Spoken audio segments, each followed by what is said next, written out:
Old Harry's Game by Andy Hamilton, starring James Grout as the Professor, Jimmy Mulville as Thomas, Stephen O'Donnell as Gary the Demon, and Andy Hamilton as Satan.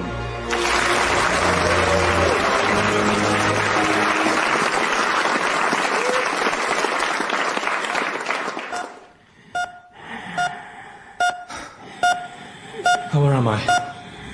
I can't move. What are all these tubes sticking out of me? I look like the Pompidou Centre. I'll ask one of these nurses. That's funny, I can't speak. Don't panic, Thomas. I'm sure there's a perfectly rational explanation for your being unable to move or speak. Perhaps it's just a very bad hangover. Or, no, I remember. The car crash. That pillock in the Fiesta wouldn't get a move on. It all comes back to me now. Everything happening in slow motion, hurtling through the windscreen like a crashed dummy. Shatterproof my arse. And what happened to the airbag? That's what I want to know. I'll sue the manufacturers, that's it, yes. For the injuries and post-traumatic stress disorder syndrome. Oh, I'll make a fortune. And I'll sue that twat in the Fiesta as well. Unless he's dead. He probably is dead. The way his car smashed into that tree. Never mind. I'll sue his widow. Hello. Who are these two? So, how's he doing, Dr. Bennett? Well, he's been on the life support for 3 days now, and, well, we're controlling all his vital functions, but, Go on. Well, frankly, he's a cabbage. What? And there's serious brain damage. Bollocks there is. Listen to this. 1 2 is 2, 2 2s are 4, 3 2s are 18, 4 2s are West Ham, 5 2s are tuna It's fish. all very sad. And perhaps in the interest of compassion and... given that this unit is already 27% over budget, we might take the merciful route and... Switch off his life support? No, I'm afraid that wouldn't be ethical. Absolutely, you tell him. Besides, sometimes nature proves us wrong. Sometimes the patient defies the odds, makes a full recovery, and lives to play a useful role in society. Of course. What's his job? He's the chairman of a privatized water company. What do you mean? Does he get many visitors? None at all. That's a lie. Well, apart from his wife. Thank you. She came the first day and went away skipping. That was their way of handling the pain. Any fool could see that. Look, Dr. Bennett, I think we have to look at the big picture here. I mean, here's this poor chap chained to these dreadful machines. No. It's okay. They're quite nice machines. Honestly, they are. And all the time he's draining valuable resources. I won't lie to you, Dr. Bennett. This trust is overstretched financially. More and more beds are getting tied up with non-terminal patients who... Well, what I'm saying is, it'll mean cutbacks, that's all. The telly in the doctor's common room will have to go for starters. Oh, no, not the telly. I'm sorry, but there it is. Yeah, he won't give in. I can read people. That doctor's a man of principle. You keep watch while I pull his tubes out. No!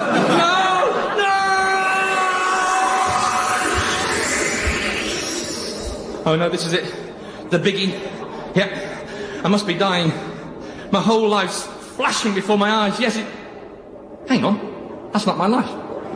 I don't recognise any of these people. They're all talking Swedish. Oi! You've given me the wrong life. Bloody NHS. Hey!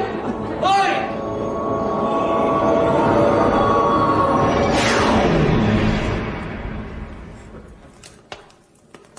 Here. I'm on my feet. I can talk. I can move everything. Brain damage. Doctors, what do they know? Hello. Someone's left the grill pan on. God, it's dingy in here. What is this place?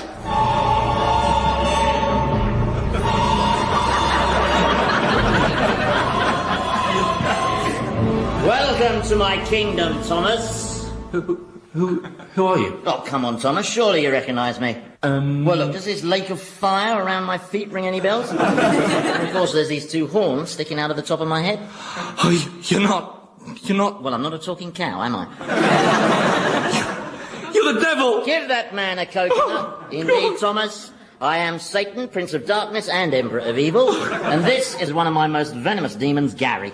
Pleased to meet you.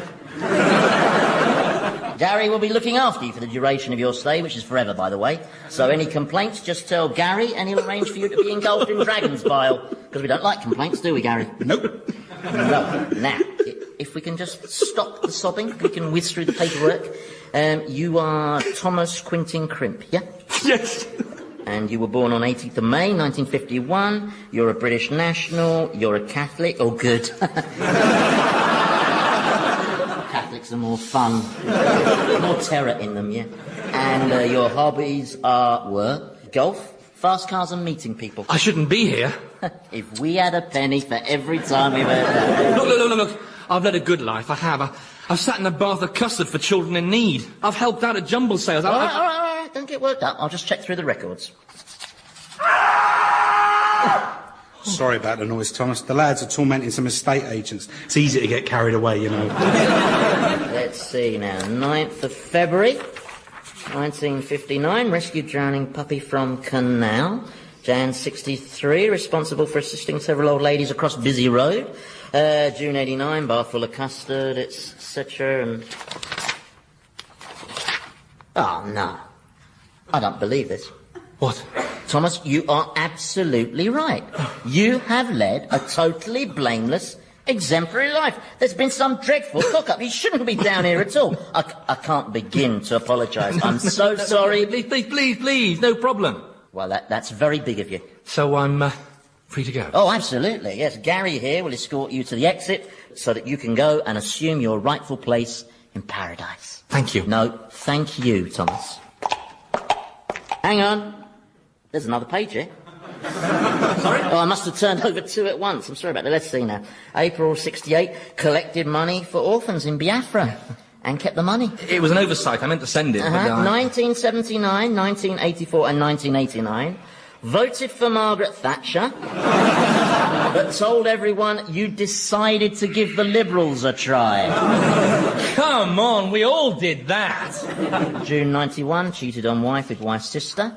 July 91, cheated on wife and wife's sister with wife's other sister. March 94, raided company pension fund and used money to invest in scheme to sell nerve gas to Bosnian Serbs. Who's a naughty boy, then? Listen, I don't know where you got all that stuff from. It's totally wrong. You're sweating, Thomas. I mean, yes. I've not led a life totally without blemish, but who has? Bobby Charlton? Yes. Yes, thank you, Gary. And I really think that perhaps there's been some administrative mix-up. I was just wondering whether maybe you've confused me with some other Thomas Quentin Crimp. I mean, I can see how busy you are. I mean, if you like, I could nip back up to earth and double-check for you. Nice try, Thomas. Now... Well, how about an arrangement? An arrangement? Yeah, you know, a sort of transaction. I mean, you want souls, right? Souls are my core activity, yes. Yeah. Now, in exchange for me, you can have the souls of my family. My wife and 3 kids. I mean, that's 4 for the price of 1. 5, if I throw in the mother-in-law, I can leave you straight to them. I mean, they're good quality souls. Whoa. I can't believe I'm hearing this. Do you know that? I am shocked. And I'm the devil. It takes a lot to shock me. You were shocked by that business with Cantona, weren't you? Well, there's just no need for it, was there? I mean, it wasn't as if you were whispering demonic suggestions in his ear. No, well, you don't have to with Cantona, do you? Lord knows what we'll do with him when he comes down here. Bung him in with the French poets, I suppose. I don't mind if he drop-kicks Baudelaire. Can we get back to my proposal? Yes, well, I may be a repulsive, corrupting beast, but I have to draw the line somewhere, and you, Thomas, are that line. Now, I'll just conjure up a trio of slobbering demons, and they'll give you an introductory scourging while I decide what to do with you. No! Oh, I don't know. Depressing, isn't it? I mean, we've seen some pretty creepy examples of humankind, but he has to be the most odious one we've had since, what was the name of that newspaper proprietor? Oh, don't tell me. Huge, fat bloke, big, deep voice. Always wore a baseball cap. Yeah. Fell off the yacht? Yeah. What was his name? Maxwell, that's it. Kept telling us he'd see us in court. Where did we bung him? In the abyss of despair. Oh, yeah. It was only just big enough, actually. Just before I forget, Yeah. Demon number 4193. What, the one who's torturing Edith Piaf? Yeah. Well, we had to take him off that job. His ears started to bleed. Someone has to torment her. Very difficult once she starts that singing. Yeah, all right, look, I'll sort it, okay? Who's in this cubicle? Another new arrival, Professor Richard Whittingham. Yeah, I need cheering up. Here, tell you what, Why didn't I give him the full works, you know? The red hot coals for eyes, the white ram's head. Oh, and I know, I'll grow to a height of 12 metres and, I'll sprout wriggling serpents for hair. Be careful, though, because last time they kept nipping your ears. Yeah, I hadn't forgotten that, thank you, Gary, and this time I shall be sprouting shorter serpents. Now, watch this for a transformation. It'll scare the poor bugger witless, right? Where I go? Oh, yes!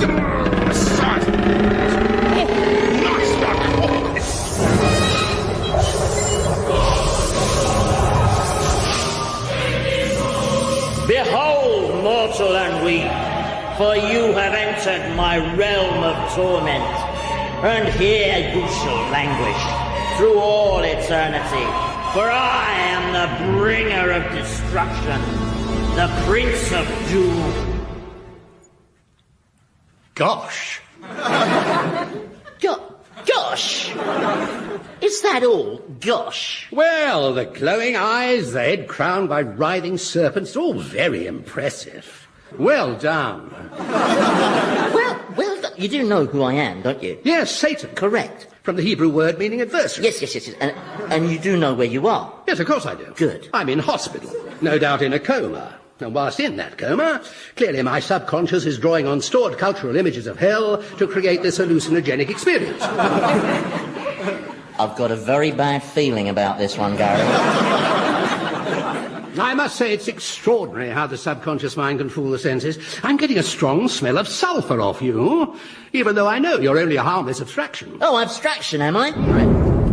Yeah, could an abstraction breathe flames like that, eh? Quite remarkable. I had a sensation as if my hair were on fire. Not as if.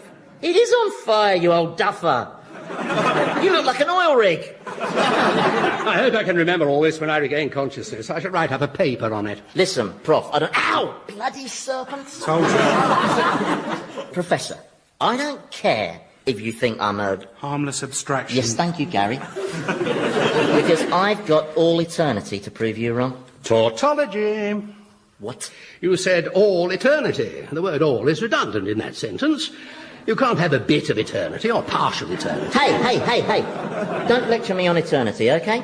I've had more eternity than you've had hot dinners, all right? I was there when God had the idea of eternity, and it was a stinker even then. In fact, he only came up with eternity because he couldn't think of an ending. He's a bit touchy about eternity, you know, on account of it being his sort of sentence from the Almighty. You know, he was rather hoping he'd get off with just a fine bit of community service. Yes, Gary, OK. Don't bother the professor with your ramblings. Oh, he's not bothering me. I know he's only a fictional manifestation. If only. OK, Gary, give me his file. Let's see what he's in for. What is he in for? I can't find anything. March 63, riding without a light on his bike. June 65, bunked into Freddie and the Dreamers concert. No. Jan 66, experienced premature ejaculation and told girlfriend it had never happened before. That couldn't be it, could it? No. No, you're right. We'd be inundated. So what is he doing down here? Looks to me like he should be in heaven. Oh, I know why. Do you believe in God? No. That'll be it. I do have spiritual beliefs, but I don't believe in an external super being. You know, the Old Testament God. Quick to anger with the white hair, that absurd stereotype. You're right, it is an absurd stereotype. But I'm afraid that's what he's like. White hair, white beard, very fierce and very vengeful. If he feels out of depth in a situation, he just starts smiting everybody, doesn't he, Gary? Yep, he's a smiter. There's a lot of anger in him, basically. And he's never really addressed the problem, has he? No. Apparently Abraham once suggested he go for some anger counselling, you know. He just lost his temper and blinded loads of sodomites instead. That's right. Ow! Bloody snake hair again. What are you laughing at? Well, I'm just marvelling at the human brain. I mean, here I am, comatose in a hospital bed after a car crash, as I dimly recall, and yet the synapses of this extraordinary biocomputer in my head are exchanging impulses and information at such an astonishing speed that they can just conjure up a fabulous setting like this and extraordinarily lifelike characters. You still don't accept this is real? My rational self tells me it's impossible. OK, Mr. Rational. Hop on. We're going for a ride. What? Jump on his back. I'm taking you on a quick tour of my kingdom. Come on, let's get going. Jump on his back. Oh, but he's tiny. Of course he's tiny. He's a jockey. You want me to ride on the back of a jockey? Yeah, here's your whip. See, these guys spent their lives riding horses, whipping them to go faster, so now... Giddy up! Come on, what's the matter? You can have a show jumper if you like, you know, some chinless wonder who always insisted that the horse enjoyed falling at fences and being put down. No. This chap will be fine. Right. Get along, please. Right, well, broadly speaking, we locate the damned in groups, like over there. That lot fenced in by the flaming thorns, that's all the lawyers. My word. Lovely sight, isn't it? No one wails like a lawyer. And over there, that tiny box, that's the architects. Oh, yeah. And, Now, what's that one over there? Oh, that's the Pope enclosure. The what? The Pope enclosure. I've got every dead Pope in there since 1472, yeah. I give them a terrible time, yeah. Well, they don't seem undernourished, at least. Hey? Well, they all look very well fed. Oh, no, they're pregnant. Pregnant? Oh, yeah, I'll keep them all permanently pollinated, yeah. 8 months gone, a lot of them. And they'll stay like that forever. You should hear them whinge about fluid retention and varicose veins. It is so funny, I tell you. See, obviously, the objective here is to make the torment as devastatingly total as possible. For instance, Catherine the Great, over there, you see? I've put her in with all those horses. Well, where's the torment in that? They're all geldings. And in that next cubicle, the one full of chickens with 10-inch long razor-sharp beaks, that's Colonel Sanders. And over there is... Oi, Edith! Edith, you've been warned about this, so pack it in. But I have to express myself. I am French, and we French, we have emotions. Correction, you French have parodies of emotions, and you're not inflicting them on the rest of us. So I will sing. Je ne regrette rien is my song. I regret nothing. That's not a song. That's an idiot's charter. But why am I not allowed to sing? Because A, hell has a no singing rule, and B, you sound like a goat being driven down a cobbled street in a 2CV. And this is your last warning, Edith. Any more quavering top notes, and it'll be je regrette beaucoup, I'm telling you, all right? I'm so sorry about that, Professor. That's right. I mean, what makes the French think they can sing, eh? I mean, great cooks can't sing. Sort of mirror image of the Welsh. Now, where was I? Oh, yes. Torquemada. Well, the Spanish Inquisition chap? Yeah, well, he's being eternally hung, drawn and quartered. See? There he is over there. And over there. And over there. Teaching him the error of his ways, eh? Yeah, well, in my experience, people don't ever actually see the error of their ways. Adolf Hitler, for instance, still won't accept that he might have done anything wrong. He just blames the whole Second World War on Chamberlain for giving out the wrong emotional signals. Lucretia Borgia, so she only poisoned people because she had dreadful PMT. And Emperor Hirohito maintains that the attack on Pearl Harbor was a cry for help. It's pathetic. I'm afraid it's just human nature. Well, I hardly think Hitler and Hirohito are typical of the human race. No? No, most people are fundamentally decent and moral. Oh, I'm sorry, you're serious, aren't you? Absolutely, yeah. Listen, Prof, I've been doing this job a long time now, okay? And you can take it from me, I've met tapeworms with more moral awareness than your average human being. No, you're quite wrong. Sorry. You will be. Your jockey will take you back for your first unbearable torment. Oh, I expect I'll have come out of my hallucinogenic coma before then. Oh, will you? How nice. Yes, see you later. Yes, I've definitely got a bad feeling about him. Mamma mia, tormento is fever. Yeah, don't worry, Your Holiness. That'll just be a minor contraction. Yes, they are painful, aren't they?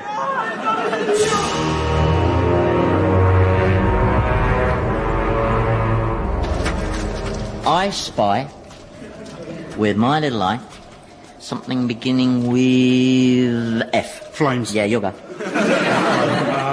I spy, That Professor Blake. Yeah. How many demons did we lock him up with? 5, including that really scary one who can fire exploding bogies out of his nose. Hope they don't give him too much of a going over. I spy... No, I'm bored with I Spy. I'm bored with this place. I'm bored with skiing across the lake of fire with a nun lashed to each foot. That's the trouble with eternity. It's so hard to set yourself targets. Gary? Do you remember The Fall when we were, given the boot from... It's going back a bit. Well, you remember when the Almighty condemned us to the underworld? Yeah. Cool, he was cross, wasn't he? He was cross. But it's funny because, although he was obviously quite angry when he banished us, I consign you to foul oblivion for eternity. I remember thinking, well, he says it's for eternity, but, things get said in the heat of the moment, don't they? And I suppose I always thought he'd calm down and relent and sort of take us back into heaven. You don't think he might take us back, do you? No. No, you're right, he'd have done it by now, wouldn't he? Yeah. Just have to make the most of it. I wish the concept of time existed down here. Why? Well, then we could write something on that calendar.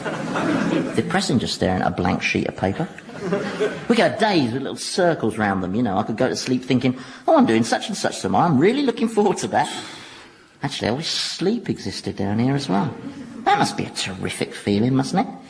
To be able to switch off and dream and wake up mentally refreshed as if your life was beginning all over again. Don't you wish you could sleep? No, never seen the attraction of it. It's just 8 hours of unconsciousness with a furry mouth at the end. Yeah, but if you could sleep... Lord of Darkness! Lord of Darkness! What are you doing here? I thought he was being goaded by winged harpies. Well, I was, but they had a mid-air collision and I was able to escape in the confusion.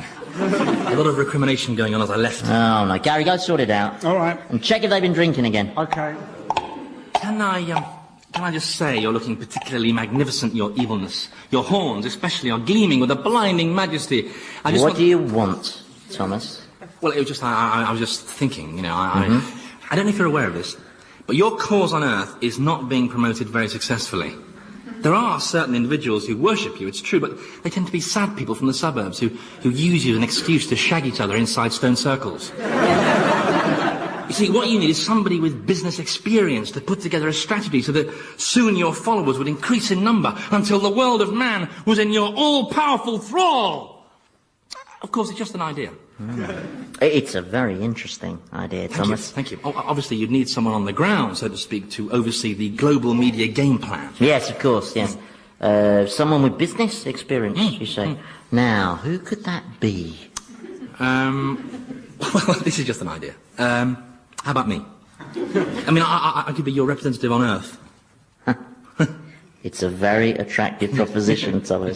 Yes, Really? Yeah. However, Yeah? it's not quite as attractive a proposition as having 200 lobsters attack your testicles. No. Oh my God!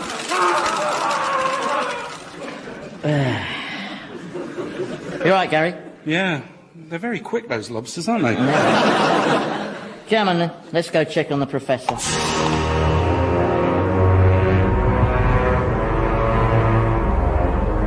That's really fascinating. What other skills do you need? Ah, hello there. Just having a chat with these fellows.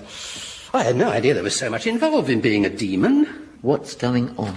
We can't take any more. We flayed him, we slashed him, we burnt him, bludgeoned him, spiked him, scalded and sliced him.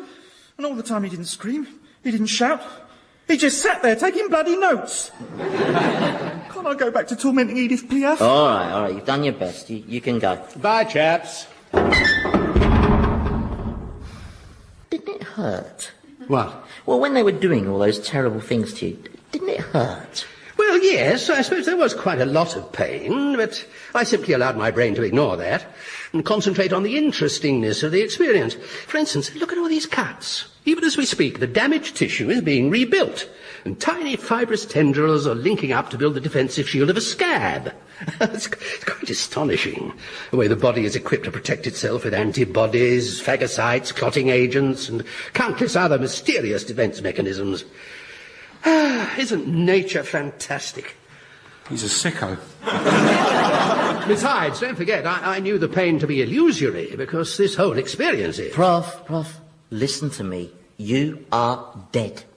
Your car hit a tree with such force that bits of your person were located in various rook's nests. Look, if you don't believe me, take my hand. Where are we going now? It's your funeral. We've missed the church service, I'm afraid. Dust to dust, ashes to ashes. Still, good turnout. And a nice day for it. No one can see us, can they? No. Well, I felt that a cloven-footed demon materialising at the graveside, accompanied by the deceased, might disrupt things a little. Is that the wife? Yes, that's Deborah. Well, she looks very nice. Yes, she is. She's lovely. Are you okay? I'm sorry, I always cry at funerals, especially my own. Well, everyone seems very upset. That must be gratifying for you. Do you come to the surface very often? Oh, I used to be up and down all the time, walking abroad and sowing discord among the nations. There's no real need now. The UN does all that for me. So, how long were you and your wife... 27 years. And were you happy? Yeah, I think we were. Yes, we were. And we were happy, not just make-do happy. Well, there's more than one kind, then? Oh, yeah. Right, have you seen enough? Yes, I think so. Come on, then. Come on. I'm just looking at the blossom. Going down. Good to be back. Just smell that sulphur. Right, follow me. Where are we going? You'll see. Thank you for that just now. It was very touching, seeing all my friends and loved ones gathered in my memory. Yeah, of course, this time next week they'll all be arguing about who should get your lawnmower. Oh, really? Yeah, and your best friend will be trying to pull your wife. That's in very poor taste. Look, face facts. Humans are sordid and grasping, and that's on their good days. Well, I don't agree. And I'm not going to get embroiled in a pointless argument with someone who's an illusion. But it won't work, There is no evidence you can produce which will convince me that man is this disgustingly corrupt and venal creature you describe. No? I'd like you to meet your new roommate, Thomas Quintin Crimp. Your magnificence. I've been thinking of all the things I could do on your behalf. I could plant a thermonuclear device in Canterbury Cathedral, put anthrax in the water mains, disembowel Cliff Richard. Bye-bye, Prof. Enjoy! That sorted him. Oh, what's that? Oh, no. Sorry, boss, it's Edith. She's gathered a few French chums together to make a point. Well, don't worry, Gary. I've lined up a solution to this one, okay? Right. Okay. Please, yes. You're quite right, Edith. We ought to acknowledge the uniqueness of the French, so you will be allowed to sing. Yeah. And as an additional privilege, in recognition of your national obsession with cuisine, you will be allowed meals, which will be lovingly prepared for you. Oh, merci bien, sir. Yeah. Oh. Allow me to introduce your chef, Mrs. Blodwin Hughes, a dinner lady from Swansea. Hello there. It's boiled sweet today. Now, form a queue and no pushing in now. There you are, Gary. I think you'll find that should stop them singing. And if they leave any of the boiled swede, then force feed them, obviously. Right. What are you doing? No, just closing my eyes, seeing if I can drift off the way they do, Gary, you remember we were talking about the fall? Yeah. Do you think maybe if we sent God a written apology? No. Nah.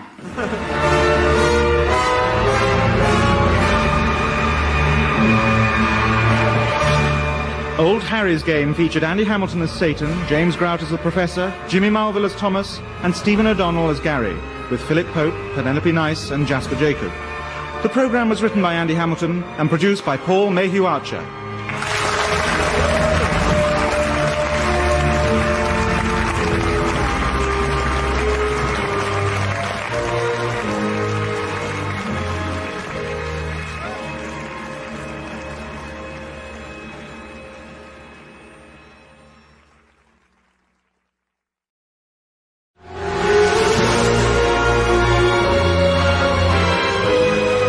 Old Harry's Game by Andy Hamilton, starring James Grout as the Professor, Jimmy Marvell as Thomas, Stephen O'Donnell as Gary the Demon, and Andy Hamilton as Satan.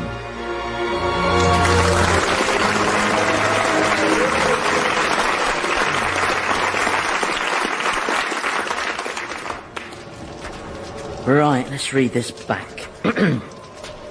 Dear Diary, hello. This is my first entry in you.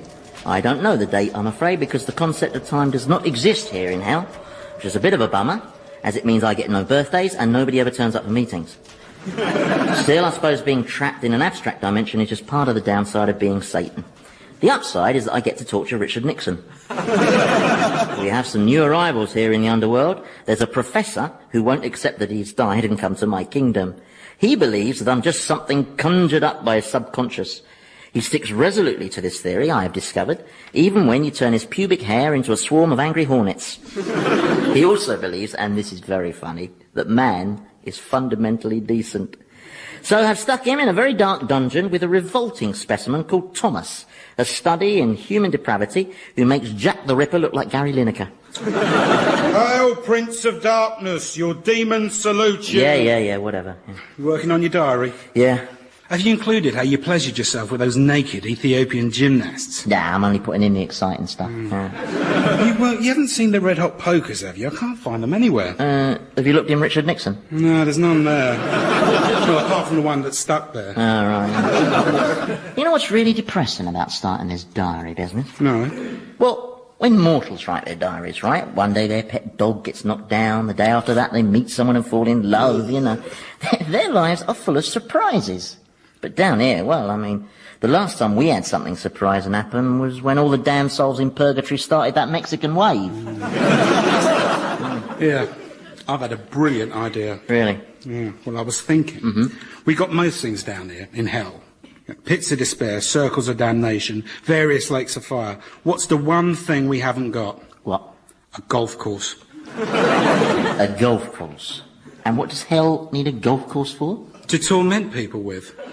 Well, what sort of people? Well, golfers, of course. Well, you've seen what they put themselves through. I mean, the average round is pure mental torture. True. But every now and then they have a dream round, don't they? Where every drive sails right down the middle and all the putts are perfect. Yeah, well, that's not going to happen on a course I've built. You really enjoy your work, don't you? Inflicting suffering. I mean, what better job is there? Yeah, true, yeah. Come on then, let's do the rounds, check up on the inmates. We'll start with that Belgian timeshare salesman. Oh, I've just remembered where I've left the pokers. Oh, right.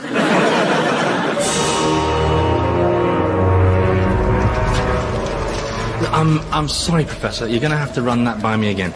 Well, what I'm saying is that none of this is real, in the sense that you might use the word real.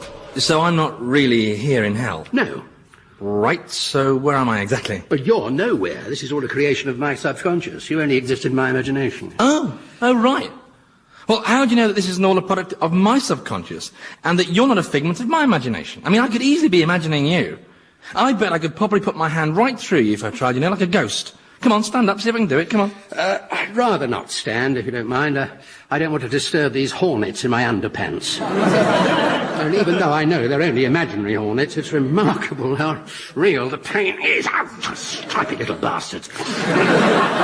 So, you maintain that this is all one big hallucination you're having while you're in a coma? Yes. Mm-hmm. And what put you in this coma? I was in a car smash. Oh, you as well? It's not my fault, I hasten to add. I was the victim of a very selfish road user. Tell me about it. I mean, some people just shouldn't be allowed behind the wheel. They should bring in psychological testing. Like they do in France? I couldn't agree more. I mean, the chap who hit me was clearly mentally unstable. I was driving along, minding my own business on the A23. The A23? What a coincidence! Yes, it was that single-lane stretch just outside Guildford. You know it? Yes, I know it. And suddenly, there's this fellow right up my backside, banging his horn, flashing his lights, wanting me to go faster. A big red Porsche. You know, turbocharged penis substitute. Anyway, I'm observing the speed limit, 40 miles an hour. The road conditions are very greasy, so I maintain a steady speed. And suddenly, he starts bumping me from behind. What kind of car were you driving? A Ford Fiesta. Anyway, I just touch the brakes to warn him off, and then wallop. I'm spinning through the air, bouncing around. For a second I glimpse the other car vaulting the embankment, but I just keep turning over and over and over. It's funny how it all happens in slow motion. I wonder why time does slow up. Perhaps the increase in intensity of your perception stretches each moment. And... You stupid bastard! You got me killed and wrote off an 80 grand Porsche Carrera! You're not joking me! Good! Is it happening in slow motion? Like you're bloody driving, eh? And here we find human beings in their natural condition, namely at each other's throats. To be strictly accurate, he's at my throat. Gary, separate them. What have you wimpy, eggheady, slow-coachy, stupid, arty-farty piece of murdering filth?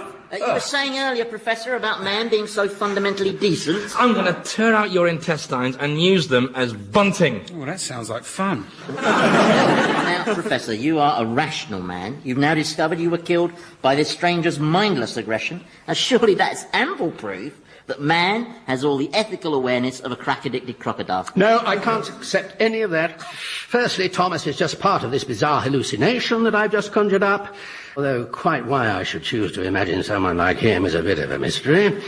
Second, even if I were, for the sake of argument, to accept any of this as real, and even if Thomas were responsible for the accident... It was your fault! I was simply observing the speed limit. Exactly. What sort of maniac observes the speed limit? You're a menace, man. As I was saying, all sorts of contributory factors have to be taken into account. Genetic predisposition, a phenomenon of road rage, society's obsession with speed, all of them conspiring to produce a moment's madness.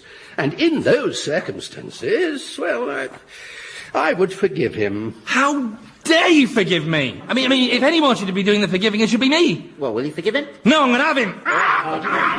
All right, break it up, calm down. I'll tell you what, Gary, why don't you take Thomas here for a nice, relaxing round of golf? Golf? Do you play? Do I play? I won our club's golf tournament 6 years running. I was known as the Great White Shark of Godalming. Come on, then. I've got my clubs. Perhaps I could nip up to the living world and fetch them. You never give up, do you, Thomas? You must have been a lousy scientist, Prof. Why do you say that? Well, you won't accept the evidence. On the contrary, I'm too good a scientist to accept the evidence at face value. So the pubic hornets haven't changed your mind, then? Well, they don't prove anything, no. Oh, well, I might as well get rid of them, then. I'll send them back to Richard Nixon. Oh. You know, you intrigue me. In fact, I put you in my diary. You're keeping a diary? Well, trying to. Living in a dimension without time makes it a bit formless. I mean, you're a boffin. What is time, anyway? Ah, well, scientifically, it's a very difficult concept.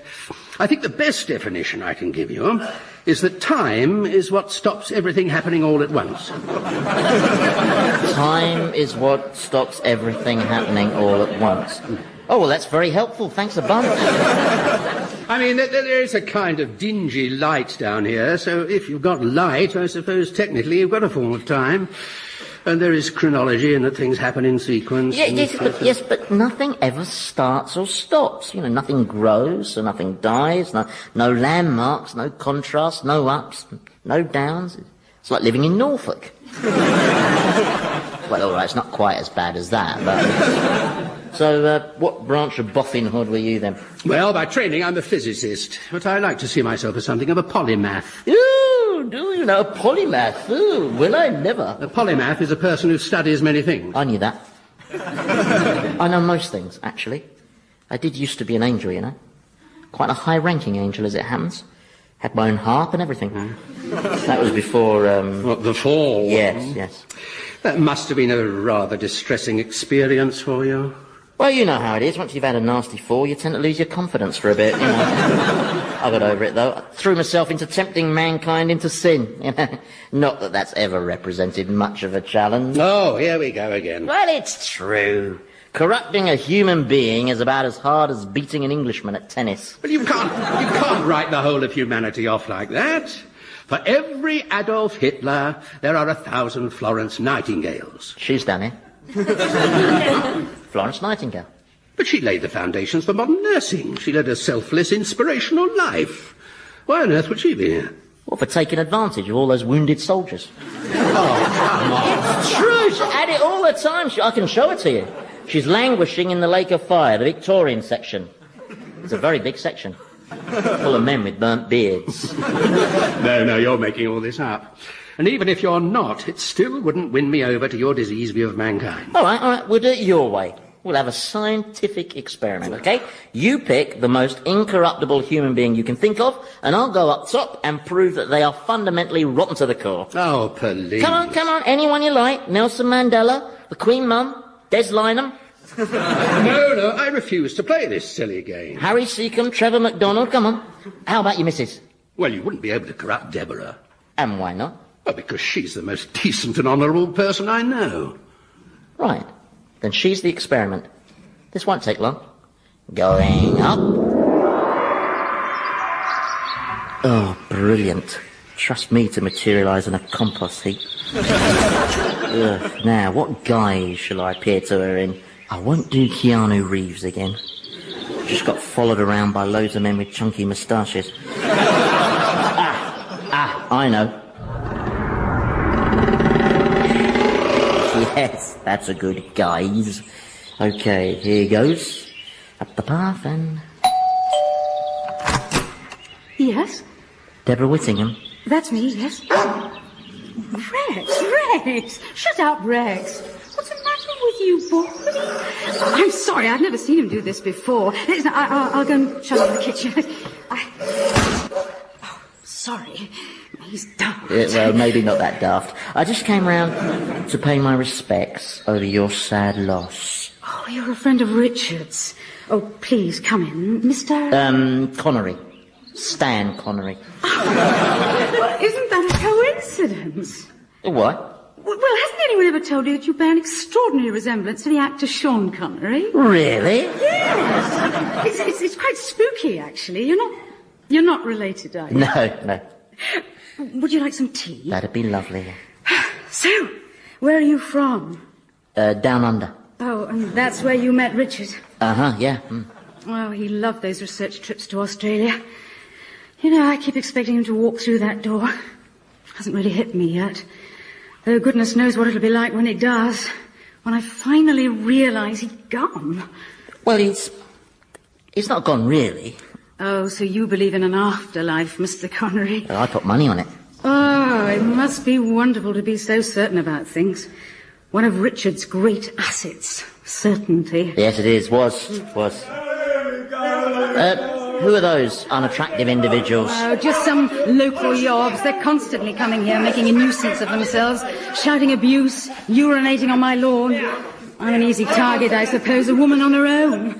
I mean, I've tried calling the police, but they're useless. Good grief! What? Well, they're all running away with flames shooting out of their ears. Oh, yes.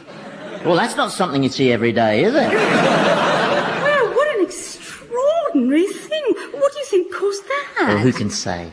Oh, well, good riddance. I don't know. We're turning into a yobocracy, Mr. Connery. It's everywhere. I mean, take that aggressive lout who ploughed into my poor husband's car. If there is an afterlife, I hope he's very, very painful. Oh, I wouldn't worry. I'm sure he's getting what he deserves.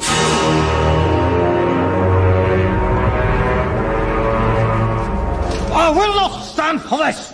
I am the Emperor Hirohito, Imperial ruler of all Japan, Celestial Godhead, Supreme Commander of Japanese Army. And my caddy, so shut your gob and hand me the 7-iron. No! I will not carry this golf bag one step further.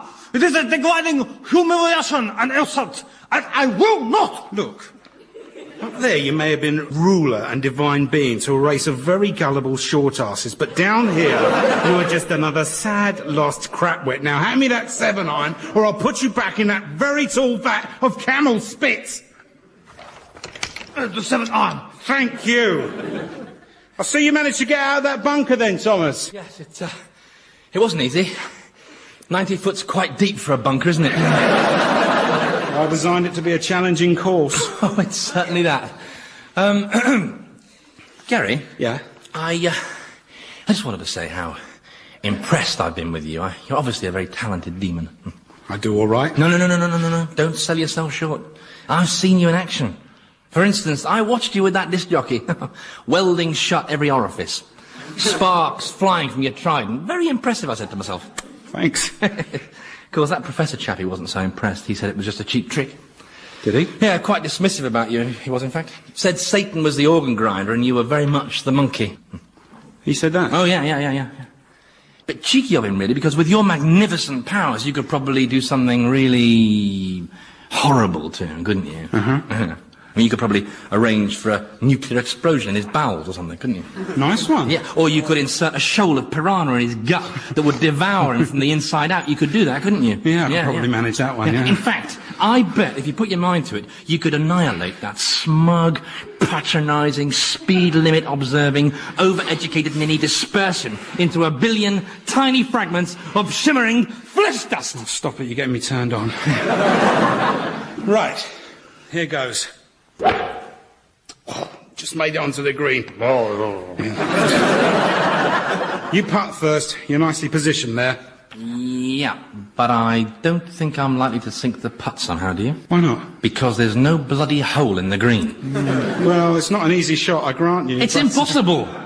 It's ludicrous. Look, you've got a flag with a pin, but no hole. All right, I'll putt first. You cannot get a ball down a hole that isn't... Where did that hole come from? Eh? The hole just appeared in front of your ball. Yeah, well, you've got to know how to read the greens. It's got nothing to do with reading the greens. Look, just putt, Right, okay? right. I will. My putting's my strong point. Here I go. Where's it gone? The hole's disappeared. It was there a moment ago. It's not fair. Catch up with us on the next tee. Come on, Hirohito. But I'm raising this with the club captain.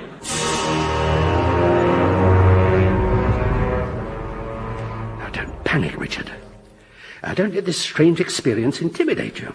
There's a rational explanation for everything. With the possible exception of Geoffrey Archer's success.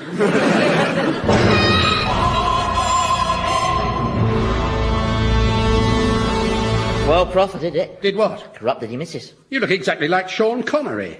Hey? Oh, I'm sorry, I forgot to change. Hang on. That's better. Nice to have the old hooves back. I don't know how you lot can stand having toes. Fiddly, messy little things. It's like having frayed feet. What have you done to Deborah? I didn't do anything to her. Oh, good. I did something with her. What? Oh, come on. I don't have to spell it out for you, do I, Prof? I did it with your wife. You know, the dance of the bouncing buttocks. I've got it on video. I'll show it to you if you like. No, that won't be necessary. I think my experiment successfully proves that even within a paragon of virtue like your Deborah, there lies the usual septic tank of depravity. No, I'm not going to listen to this. Take your fingers out of your ears. I'm telling you, me and your missus went upstairs and played hide the sausage. It wasn't difficult. As soon as I gave her the money, she just came across with the goods and that was it. Money? Yeah. What, you offered her money to... That's right. £500,000. I mean, basically, it was a shortcut because I couldn't be bothered to chat her up. Such a waste of time, isn't it? All that sitting there pretending to be interested in them as a person. What's so funny? Oh, well, I think your sick little experiment just invalidated itself. How? Well, you see, I never earned much of a wage. The faculty was always starved of cash. And I didn't get much from that tiny bit of TV I did. I bet you presented programmes for the Open University. That's right. Thought so. Could tell from the haircut. So, in short, we've no money put by, and Deborah's mother is in a nursing home. So if a stranger came by and offered an extraordinary amount of money which would secure a high standard of care for her poor mother, well then, performing the sexual act in those circumstances would have a rather high moral purpose, wouldn't it? Whoa. And then there's this Sean Connery thing. Eh? Well, frankly, Deborah's always had a thing about Sean Connery. And that, plus the money business, you've hardly proved she's corrupt. I mean... Look, I only chose Sean Connery at random. No, I'm sorry. Oh, all right, play it your way. We'll have another experiment. She'll get offered no money this time, and I'll be ugly. In fact, I'll show you how ugly. Here I go. I'll have the legs of a sumo wrestler, the body of David Mellor, Jack Charlton's neck, Michael Portillo's lips, the nose of the late Golda Meir, the eyes of Jeremy Beadle, and the hair of Arthur Scargill, and the voice of John Major. And thus disguised as the most physically repulsive person imaginable, I shall prove that, sexually speaking, all human beings are anybody's for a sherbet dip. Oh, yes. Going up. Right. Here we go. Hello. Oh, you poor man. Have you been in an accident? Oh, come in, lie down. I'll call the emergency services.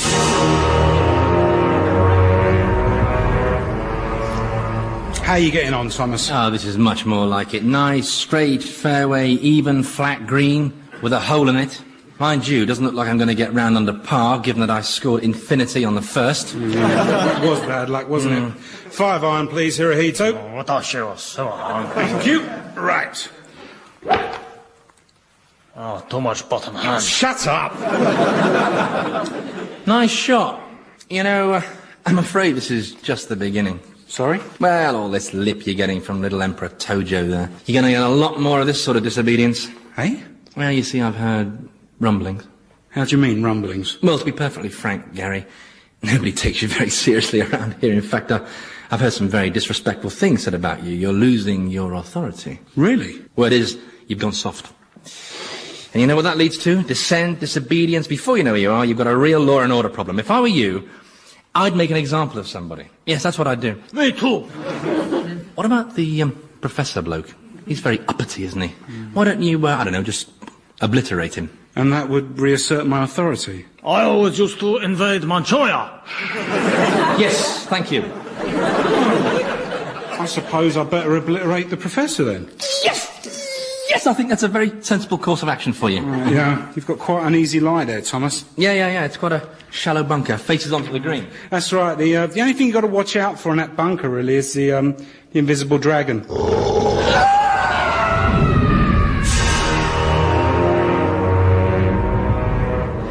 It's an interesting phenomenon, though, isn't it?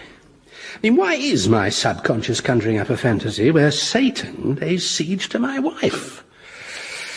I mean, what does that say about me? I must be pretty sick to imagine all this. Unless I'm not imagining it. No. A fire and brimstone hell is an absurd notion. I mean, apart from anything else, it would involve Jehovah's Witnesses being right.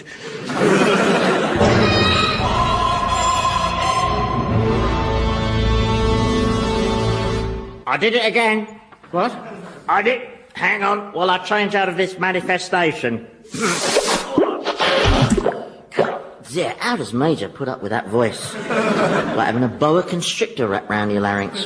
Where was it? Oh, yes, I did it again, Prof. Carnal knowledge of your wife, and this time no offer of money. It was just pure animal lust. Rubbish. It's true. Nonsense. She has a small tattoo on the inside of her right thigh. A rose. Oh, my God. There. Now you have to accept it. I rolled up as a total stranger at your house, looking like I'd been badly drawn by Picasso, and your wife... I don't want to talk about it. Besides, this isn't happening. You're an illusion. Oh, yeah, I forgot. Is she okay? Bearing up, I'd say. 2 of the goldfish have died and the Hoover's playing up. Apart from that. And in either of your visits, did she talk about me? No, not for a moment, no. So, that's that. We accept, do we, that the experiment has been concluded and that mankind's total venality has been confirmed? Good. Now, if you'll excuse me... Not at all. I accept no such thing. What? Well, if, as you claim, I'm dead, then poor Deborah is grieving, and grief does funny things to people. She'd be emotionally disorientated, lonely, and whatever she did, and for whatever reason, I forgive her. Oh, you're just trying to annoy me now. Well, you certainly haven't proved she's corrupt, just that she's vulnerable and needy. It's all part of the human condition. I mean, all to do with having feelings, something you find very hard to understand. Listen, I don't want your feelings. You lot use them as an excuse for anything. I'm sorry I murdered your granny, but I was upset. You hurt my feelings. All right, boss. No, I'm not. This one's driving me bananas. How was the golf? Well, I enjoyed it. Thomas had a bit of a sticky round, though. I think your swing was affected by the dragon bites, wasn't it, Thomas? Gary, he's there, look. Now's your chance. Let the professor have it. Oh, right, yeah. Let me have what? Well, this, basically. He's gone! Yes, he's gone, blown to smithereens, blasted out of existence, yes. Take that, Mr. 39.9 miles an hour. Revenge is mine. Oh, that was great. Yeah, it was good, wasn't it? We often blow people up, especially if we're bored. It's good fun, isn't it, Gary? Oh, it's great fun. Yeah, we blow them up and then we put them back together again. What? Oh, don't put him back together again. Good Lord, what happened there? Your fellow human being here tried to have you annihilated, but don't worry. He was probably just feeling vulnerable and needy. Yes, I expect so. He's been under a lot of stress. Are you seriously saying you don't feel any hatred towards this repugnant creature? Hatred's a futile, wasteful emotion. Oh, come on, Gary, let's go. I suddenly feel very tired. Please, Gary, do it to him again, only this time permanently, please. You haven't quite got the hang of this place, have you, Thomas? We can make you explode 1,000,000 times, but you'll still be here. Nothing can change. Oh, God! Still, it's nice to know where you stand, eh? Catch you later. This whole thing just gets more fascinating. You hate me, really, don't you? Good Lord, no. Just shut this dungeon door, shall we? A bit of a draught. Why don't you hate me? Because that's what sets us apart from the animals. Our ability to rise above our negative emotions, baser instincts. To be objective and compassionate, that's the ultimate glory of man. Ow! Ow! I'm dreadfully sorry, my dear chap. Did I catch your fingers in the door?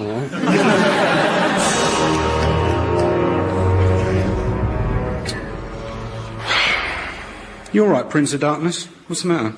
Oh, it's this diary. I've got nothing to put in it. Yes, you have. You slept with the Professor's missus twice. You proved how utterly vile humans are. Professor doesn't think so. Well, you proved it to yourself, then. No, I didn't. You mean she didn't? No, I just said she did. To see if I could shake those nauseating convictions of his. No, the first time, when the Sean Connery lookalike offered her all that money, she just slapped me. And the second time, all she gave me was some tea and biscuits in the name of a good cosmetic surgeon. I was going to proposition her, but she started talking about the Professor and how she missed him, and I don't know, I just couldn't bring myself to do it somehow. So you didn't do anything, then? Well, I tried to fix her Hoover, but... And how did you know about the tattoo? Well, she told me about it. She had it done on their honeymoon. She was reminiscing, and then she started to cry. It's a lovely sound, isn't it?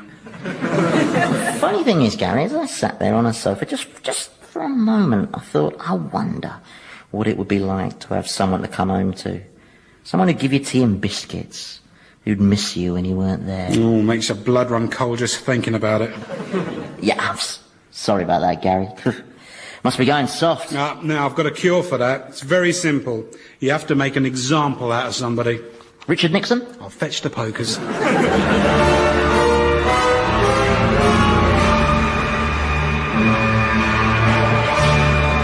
Old Harry's Game featured Andy Hamilton as Satan, James Grout as the Professor, Jimmy Mulville as Thomas, and Stephen O'Donnell as Gary, with Philip Pope, Penelope Nice and Jasper Jacob.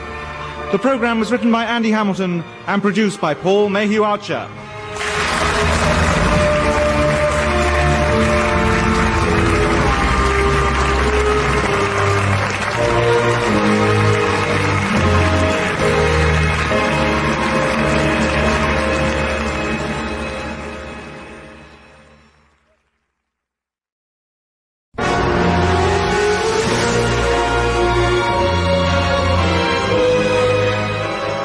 Harry's Game by Andy Hamilton, starring James Grout as the Professor, Jimmy Mulville as Thomas, Stephen O'Donnell as Gary the Demon, and Andy Hamilton as Satan.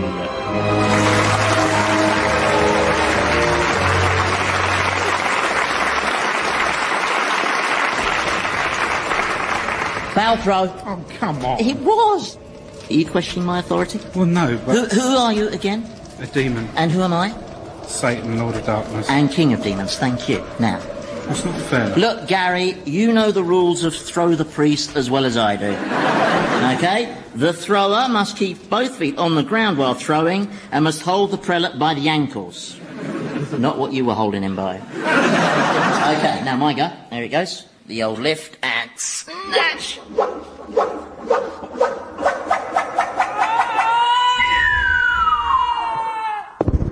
Yes! Oh, look at that. Well, that's not fair either.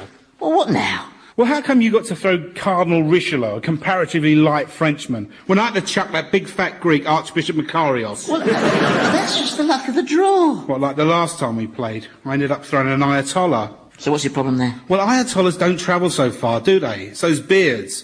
Too much wind resistance. Oh, forget it. I can't play with you in this, mate. Well, let's play something else. No, I can't be bothered. I know, blind man's bluff. With a real blind man. No. Well, we could get Robert Maxwell and use him as a bouncy castle. You know, jump up and down on him until it really hurts. Well, it's hardly a game, is it? No, more of a duty, really. Yeah. Well, why don't you go up top and appear before some mortals? You haven't done that for a while. Nah, it was embarrassing last time. Everyone just walked straight past me and assumed I'd been returned into the community. You could pour molten lead over Martin Luther. I don't really like torturing Puritans. You can never be sure they're not secretly enjoying it. You could possess someone. Who? Dunno. Eric Cantona? Nah, not again. Too easy. I know. I suppose we could go for a chat with the Professor some more. Oh, must we? Well, why not? Well, he's always so positive and cheerful, it's depressing.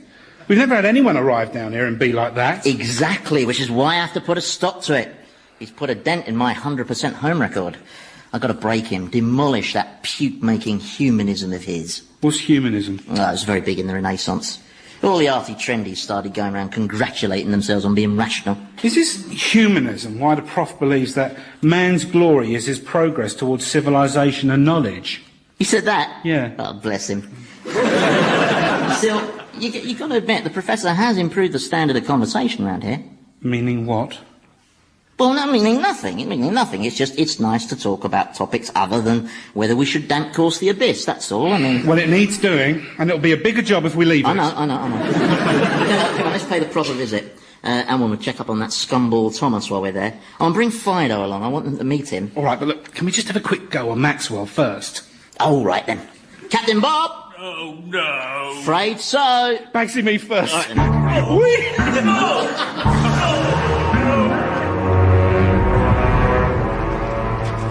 You see, Thomas, the great wonder of life is that we never know the full answer. There are no certainties. In fact, the more we investigate the fantastic complexity of the world around us, the more we realise that nothing is ever quite what it seems. Oh, good. So I'm not being bored rigid by some egg-heady old fart. Allow me to illustrate. And I'm not really in hell thanks to a road crash caused by the aforementioned egg-heady old fart? We've been over that before. I was simply observing the speed limit and you saw fit to deliberately bump me from behind. I hate you. If you weren't already dead, I'd bloody kill you. But that's what I mean. How do we know we're dead and in hell? It only seems that way. Now, I was going to illustrate. Now, what's this I'm holding up? Spoon. And what are the characteristics... Where did you find that? Well, it was just lying over there in the corner. Now, what are the characteristics of this spoon? It's metallic, stiff, the most inanimate of objects, wouldn't you say? And yet, this spoon is composed of countless jiggling atoms, and inside those atoms, inconceivably tiny particles, electrons, neutrons, gluons, quarks, are whizzing around at unimaginable speeds, absorbing, emitting, and exchanging huge charges of energy in a vibrant pattern of dynamic waves. So you see, this apparently inert spoon is, in actual fact, a maelstrom of perpetual movement. Well, of course it is. I know that. Well, the point I'm making is that we can never fully trust our perceptions. For instance, when you were in your mother's womb... I never did that. Not once. That was an unfounded rumour. I'll sue. I meant as a baby in your mother's womb. Oh, right, yes. Yes, of course, yes. Now, as a fetus, you would have perceived the world as a dark, solitary place, warm, full of liquid, where you were fed intravenously through a pink tube. But every baby suddenly discovers that this world is, in fact, a huge, cold, brightly coloured place, where you breathe air and eat solids through your mouth. One world gives way to another. But the fetus can't know of the world that awaits it, any more than a quark knows that it's inside a spoon. Give me that spoon.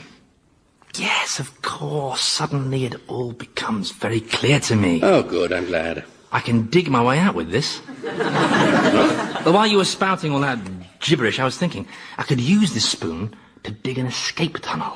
Escape to where?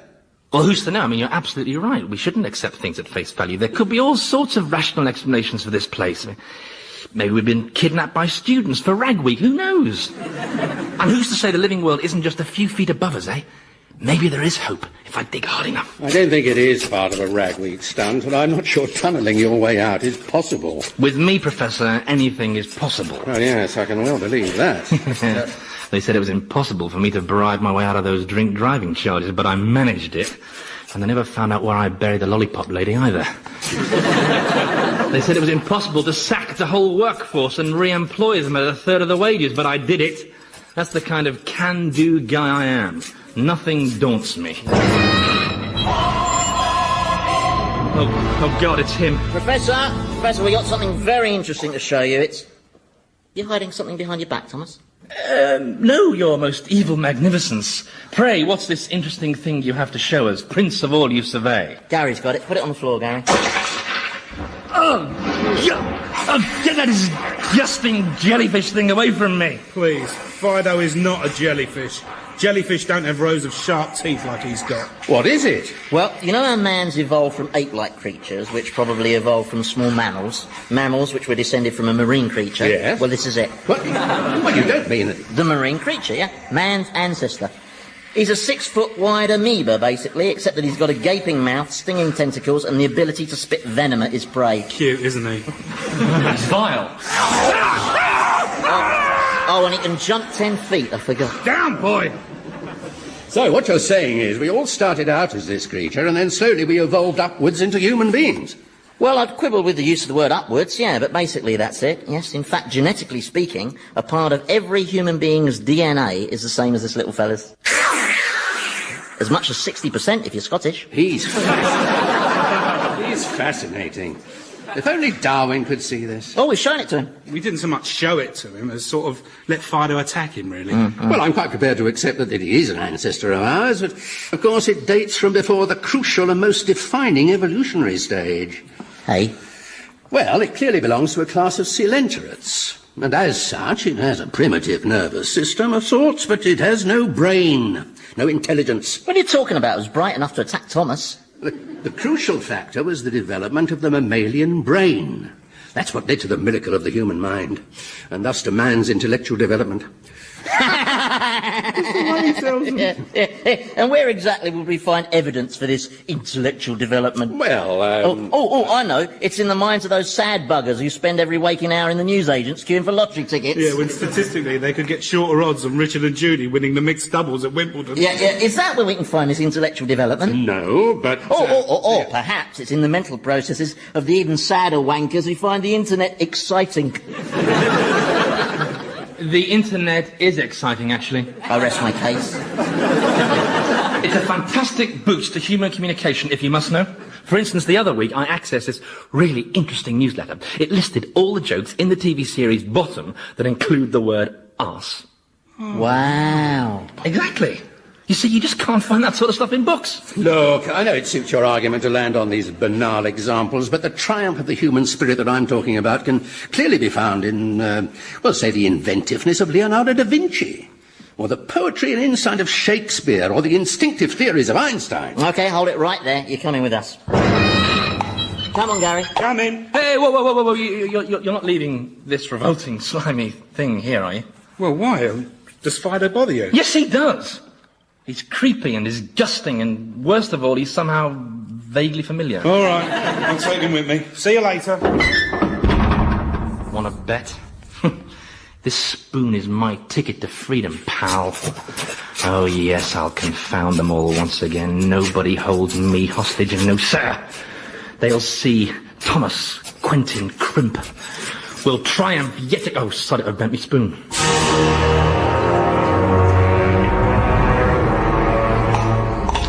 Now then, he's along here somewhere. Who are those poor souls down there? The ones moaning and gnashing their teeth? Oh, Lloyd's names. Well, what are you doing to them? Nothing, they always make that noise. Now, don't get too near to Fido, Professor. He's not really suitable for a pet, you know, Gary. Why not? Well, partly because he's not house-trained, but mainly because he's a carnivorous mutant amoeba. And he looks stupid on that lead. Here we are. Oi! Renaissance man, you got company. Leave me alone. My God, it's Leonardo da Vinci. Who wants to know? I recognize you from your self-portrait. Really? Oh, yes, it's a wonderful likeness. I'm a great admirer of yours, Mr. Da Vinci. I've seen all your paintings and those fantastic anatomical drawings and... Well, I know it's a cliché, but I still find myself transfixed whenever I look at the Mona Lisa. Oh, yeah, that bitch.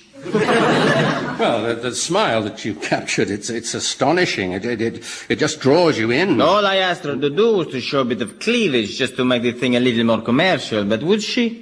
No, miserable cow. The professor here feels you embody the grandeur of the human spirit, Leonardo. Isn't that right, Professor? Yes. I never got a penny for my helicopter, you know. Sorry? I drew a design for a helicopter, with the rotor blade and everything.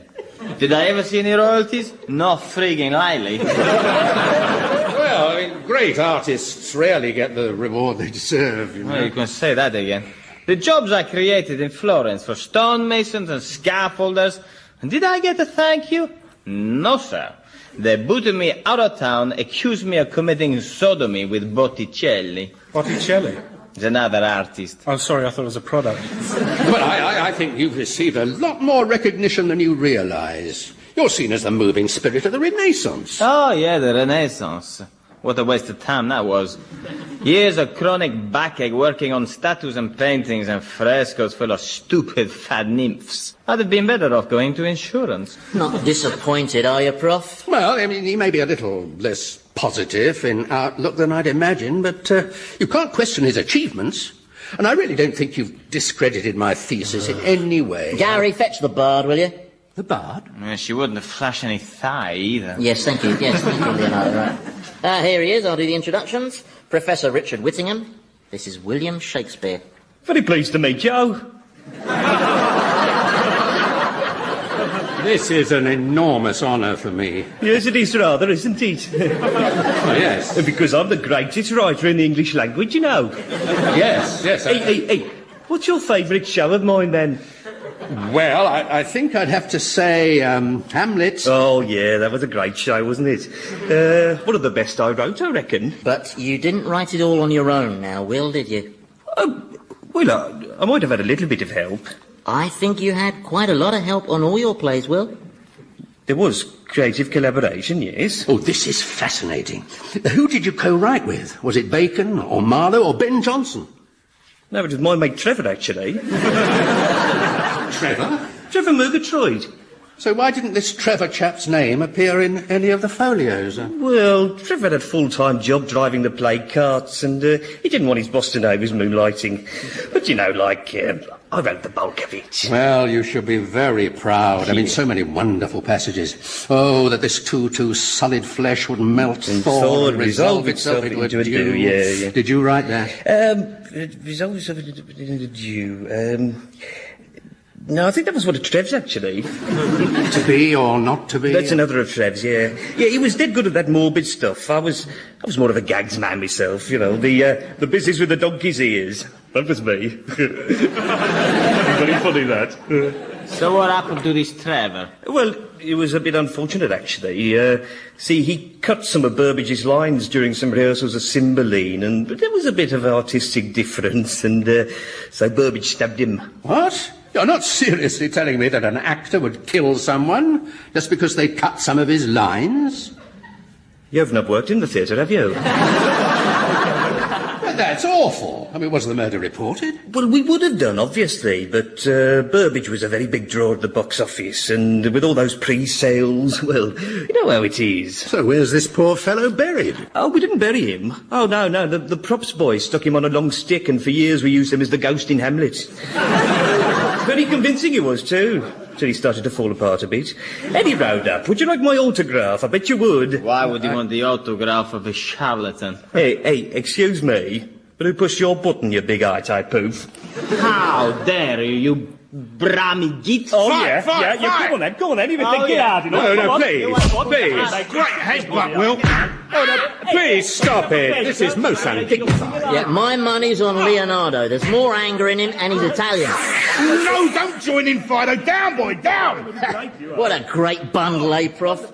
Always nice to meet your heroes, isn't it?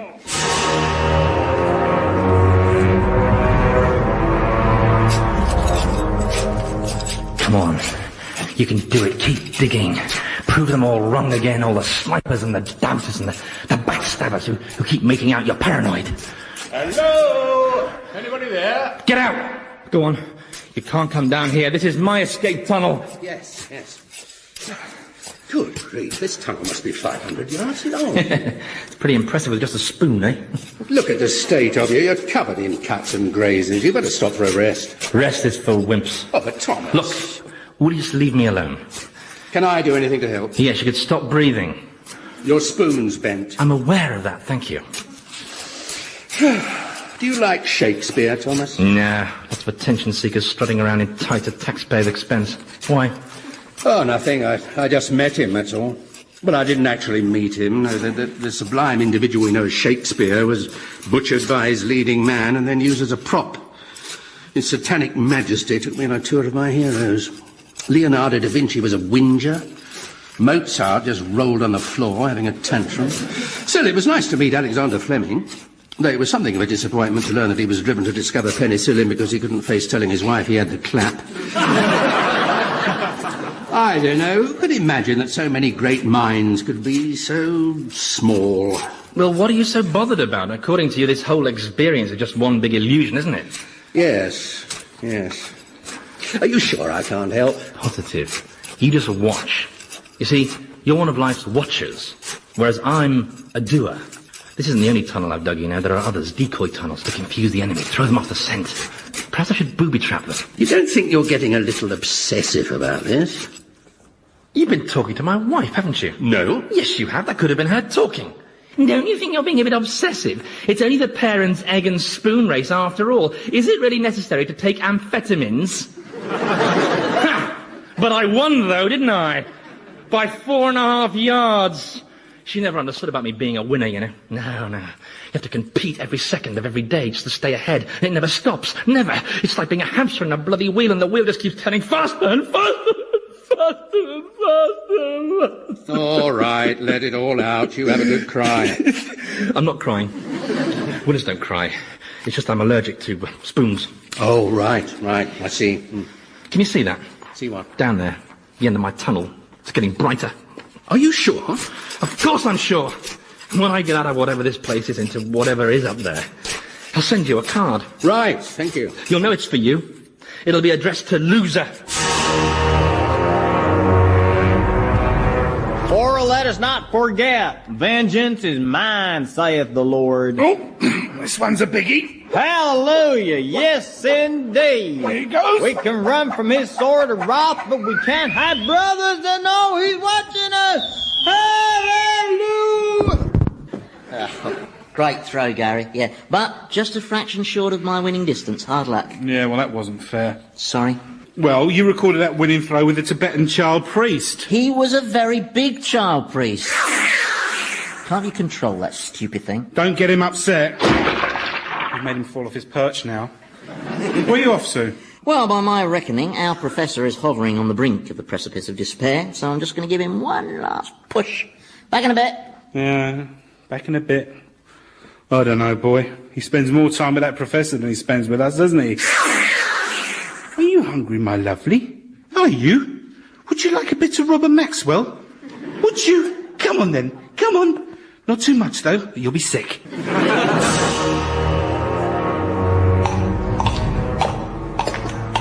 Well, Prof, did you enjoy meeting Einstein? Yes, thank you. Yes, Albert Einstein, the man who found the keys to the physical laws of the universe, who somehow fathomed the extraordinary mysteries of matter and energy. Yeah. Arguably the greatest human mind there's ever been. Yes. And yet all he did was sit there flicking bogies at you.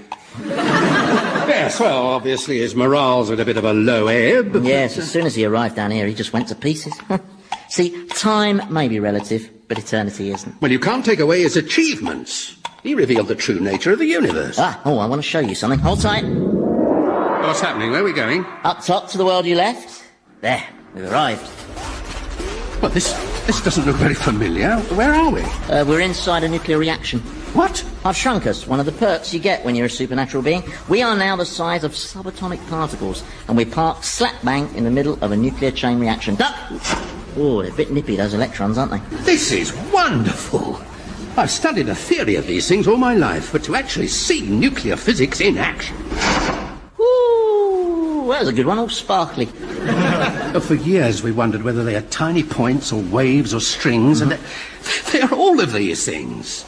Look, they just keep changing. Protons and electrons, and this is fantastic. What's that funny shaped one there? Well, you know how things always go wrong at the worst possible moment? You know, something solid lets you down, like your key snaps in the lock or your foot goes through a floorboard. Yeah? Well, that's what causes it.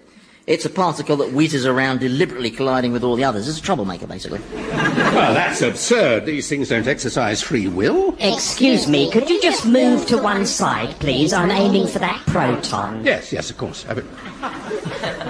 They talk! Yes, they talk. Well, they argue, mostly. You know, over who should fuse with who, falling out all the time. They're very temperamental. Amazing. It's funny, isn't it? All that time as a scientist, you were looking for some idyllic order and symmetry, and the truth is, the universe is powered by conflict and vandalism. Bit of a letdown, eh? Not at all. We got the basic components right, and that was Einstein's glory. Without his genius, man might never have gained access to this world. Yeah, come on. We better go before the explosion. What explosion? Well, this is all happening inside an atomic bomb. Only a small one, mind. Good Lord. It's a secret underground test by the Chinese. Then they're going to sell the technology to Saddam Hussein, who'll use it to nuke the Marsh Arabs. What? Well, he was going to gas them again, but the British had run out of parts, you know, and you're only as good as your supplier, aren't you? If you don't believe me, I can arrange for us to watch it being discussed at one of Saddam's cabinet meetings. Though they're not as much fun as they used to be. He's run out of relatives to shoot. He used to get through 2 or 3 per session, but... Can we go, please? I've seen enough. Oh, there goes the bomb. Nice to see Einstein's work being put to such practical use, isn't it? Come on. Witnessing atomic explosions from the inside always gives me a bit of an headache.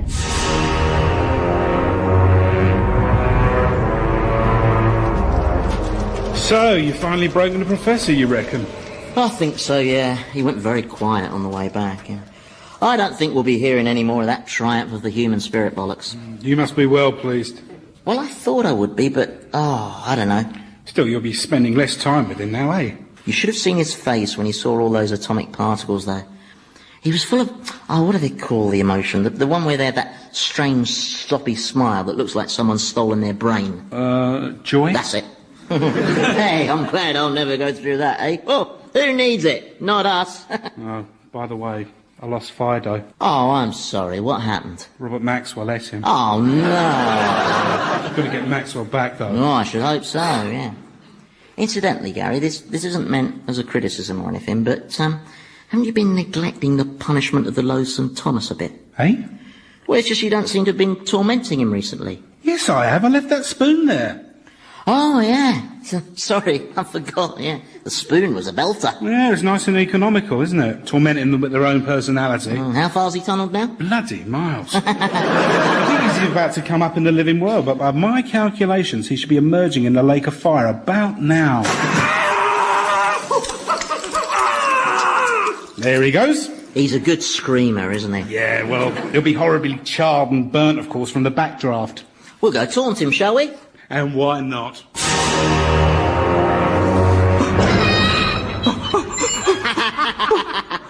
Look at his face. It's like Al Jolson. Hey, Thomas. You found out what that light at the end of the tunnel was, then? Leave me alone. I think we're being rather unkind. Thomas here is obviously in a lot of pain. Yeah, but you got to laugh, though, haven't you? I mean, he's managed to turn himself into a human macaroon, and all because he became obsessed with some ludicrous enterprise that was totally futile and meaningless. And yet somehow magnificent. What? Well, have a look down the hole. See what he's done? I mean, that tunnel stretches an extraordinary distance.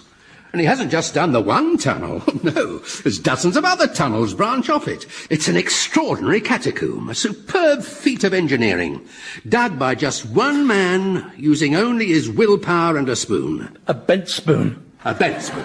And all right, the end result might have been abject failure, humiliation and third-degree burns, and okay, so he did it for stupid, selfish reasons, and yet you have to admit there's something heroic about it. Something that testifies to the unquenchability of the human spirit. Oh, don't start that again. No, I have to admit you shook me with Leonardo and Shakespeare, and Einstein and his bogies.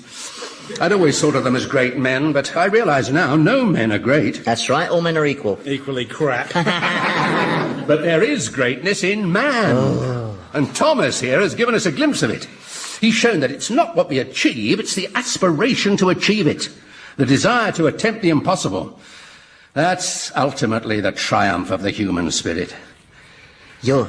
You're just being cussed now, you contrary Calm old... down, boss. No, he's deliberately trying to wind me up. He knows he's talking complete garbage. He's just trying to rile me because he knows I won the argument. And so he's pretending to find some spiritual significance in Thomas the human turd here. Take it easy. I will not take it easy. I am Satan, and I am allowed to get very cross.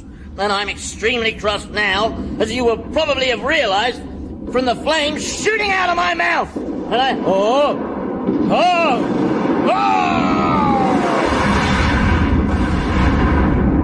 Bloody hell. Where's he rocketed off to? Well, when he gets that angry, he just has to go up top and foment unspeakable evil. There's probably some new dreadful atrocity happening right now.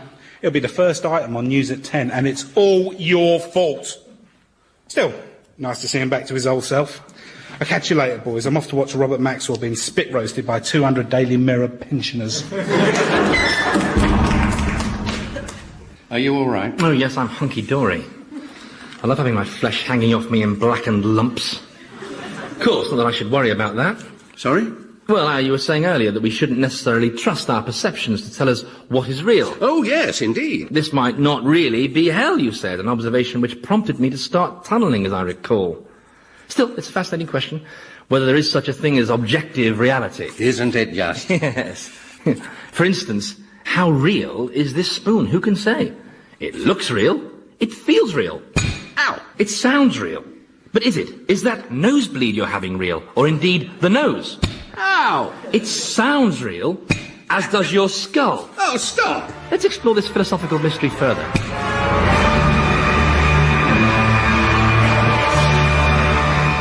Old Harry's Game featured Andy Hamilton as Satan, James Grout as the Professor, Jimmy Mulville as Thomas, and Stephen O'Donnell as Gary, with Philip Pope and Michael Fenton Stevens.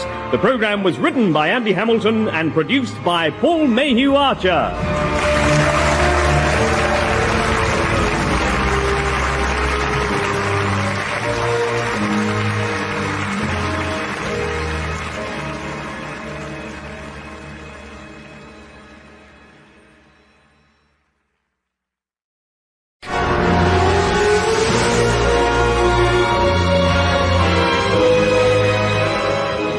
Harry's Game by Andy Hamilton, starring James Grout as the Professor, Jimmy Mulville as Thomas, Stephen O'Donnell as Gary the Demon, and Andy Hamilton as Satan.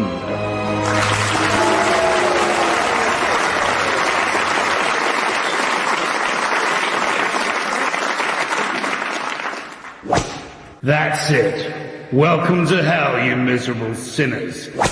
This is where you pay for your vile crimes, you putrid scum. This is where you cower before the forces of darkness for all eternity.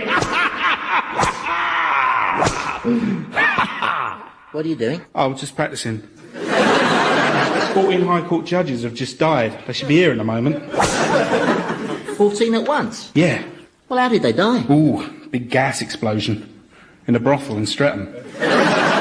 I'm going to give their lordships a right going over. You know, fill them up with Vindaloo and then sew up their bottoms, that sort of stuff. They'll probably enjoy that. Your Satanic Majesty's more than welcome to watch. I'll be tormenting them in the reception pit. Yeah, okay. Yeah. Have you seen what I've done to that junior health minister? Hey? You know, the one who was always making speeches advocating care in the community. No. I've arranged for him to spend all eternity being shouted at by hundreds of men with shaggy beards and clothes made from wet newspaper. Yeah, nice one, yeah. And that Californian cosmetic surgeon, the one who ripped off all his clients... Oh, yeah. I've given him a pair of massive uneven breasts held permanently in a living bra. A living bra? Yeah, it's made of fire ants. Biting him to buggery they are. Oh, come on, boss, cheer up. You're Satan. If anyone should be enjoying himself, it's you. Oh, I don't know. Look, I know. Let's get the film projector out and show King Arthur how he was portrayed by Richard Harris in Camelot. Gary? Yeah. Does having the bottom half of a goat ever bother you? Well, that's the way we're built. I mean, why should it bother me? Well, there's a smell for a start. I mean, it's dreadful. Blue bottles circle our legs and then pass out. It's revolting. I mean, look at our bodies. We've got hooves, then goat's legs, then human upper torso, but covered with more body hair than can be found on the whole of Greek manhood, and all fetchingly topped off with green face, red eyes, and a pair of shrunken cow horns. I mean, the state of us. We look like something that's escaped from Porton Down. Well, I quite like the tail. Oh, yeah, the tail. Yeah, we walk completely upright, but we got a tail. That's a lot of bloody use, don't Well, it comes in handy for sweeping up. Of course, we've him to thank for this stupid design. You know, him, with a capital H. Oh, yeah, him. He couldn't just banish us to the abyss and let us keep the bodies we had as angels, could he? Oh, no, he had to put us in poxy fancy dress. You've never been bothered about your appearance before. I know what's behind all this. What? The Professor. Ever since he's got here, you've been miserable. It's all that thinking he's made you do. It's not healthy thinking. It can make you go blind. Oh, that's an old wives' tale, Gary. It's true. Look at Milton. That's it all the time he was under the blankets at night, thinking. And look what happened. Gary, that is not a rational proposition. See? You're even talking like the Professor. It's because you spend all that time with him. I spend time with him because I'm trying to disabuse him of those two pathetic delusions that he's labouring under. Namely, one, that this isn't hell but some sort of dream, and two, that man is a noble creature as opposed to a contemptible shitehawk. I just have to prove him wrong on those two counts, that's all. Well, you're not doing very well so far, are you? Let's just change the subject, shall we? All right. Here, I've just worked out what to do with them judges. I'll make them play nude volleyball, using a porcupine as a ball. I was a beautiful angel, you know, with flaxen hair and wings like a swan. Do you remember my wings? No, not really. Great wings. I could always beat the angel Gabriel in a race. Down to Galilee and back, I'd say, whoosh! He never got within a trumpet's length of me. Are you sure you don't remember my wings? Sorry, it all seems a very long time ago. How long ago would you say? Don't know, it's hard to keep track of time down here. You're right, it is hard to keep track of time down here because there is no time. At least not measurable time. E.g., you were revealing to me the full glory of your ignorance in a brain-numbing conversation about the causes of Milton's blindness. Now, when exactly did that take place? Well, earlier. Earlier, quite. That's as specific as we can be. We have no days or nights, weeks or years, nothing that gives shape to things. What we need is a timepiece, something to impose some temporal order on our formless chaos. Well, loads of the damned have got watches on. I mean, some have got quite nice Rolexes, actually. Yeah, but mortal watches don't work down here. They may be waterproof and shockproof, but they're not being transported to a new dimension proof, are they? No, we need to create our own kind of clock. Well, without the sun or the moon or anything, how are we going to manage that? Stand there and repeat after me. Tick. Tick. Tock. Tock. Tick. Tick. Tock. Tock. Tick. Tick. Tock. Tock. Now on your own. Tick. Tock. Excellent. Tick. Tock. Okay, now keep that going. Tock. Every 100 tick-tocks, chalk a mark on the wall. We'll go metrics, a lot more logical. So it's 100 tick-tocks make a minute, 100 minutes in an hour, etc. We'll call this Satan Day, the first of the month of Devilember. Okay, keep it up, Gary. And don't worry, I'll see to those judges for you. I'll fetch a porcupine from stock.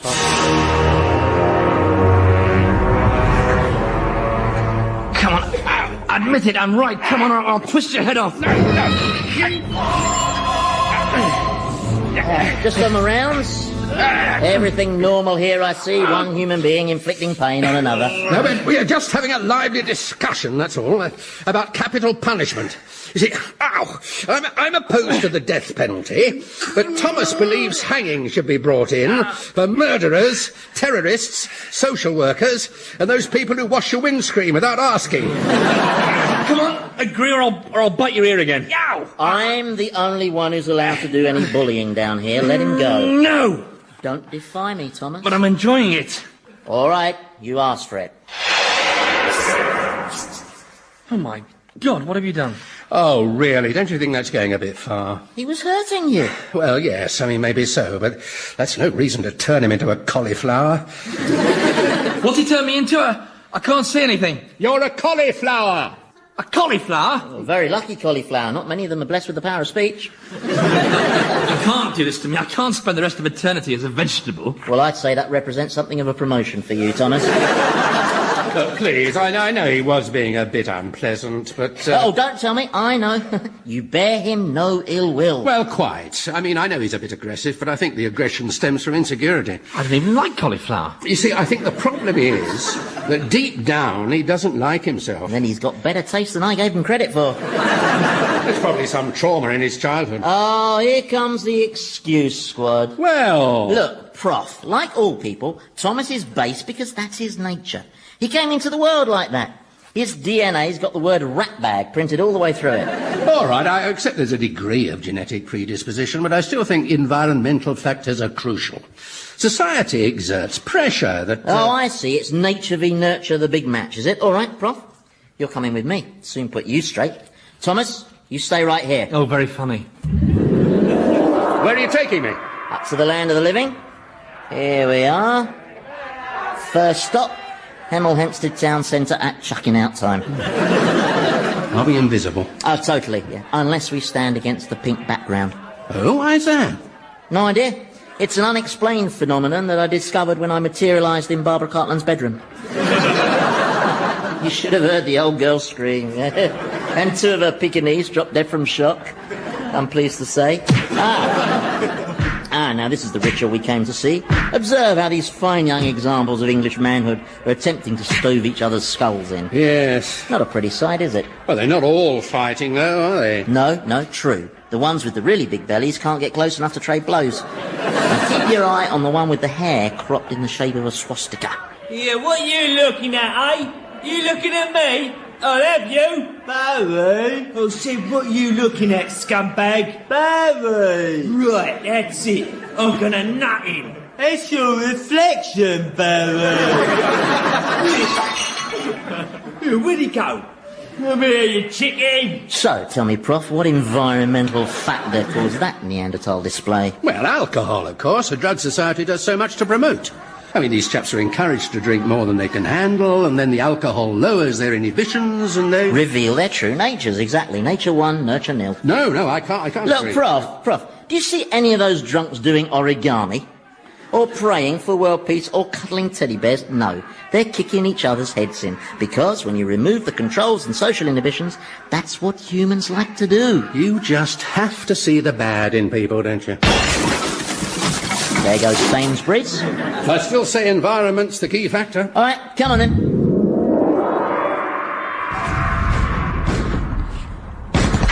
Welcome to Bosnia. You probably guessed that from all the buildings that look like Swiss cheese. The one we're standing in used to be a hospital. Who's the man by the window? Sniper.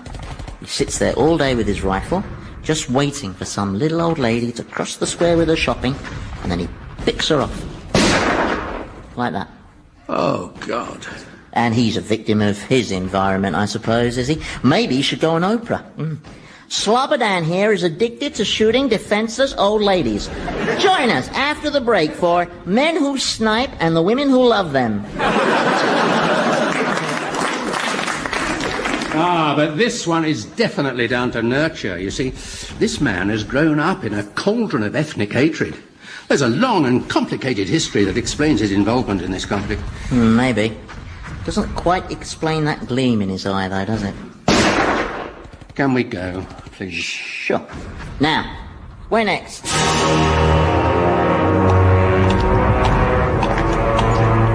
Tick-tock, tick-tock, tick-tock, tick-tock. Hello? Tick-tock. Anyone home? Tick-tock, tick. Down here. Are you the cauliflower?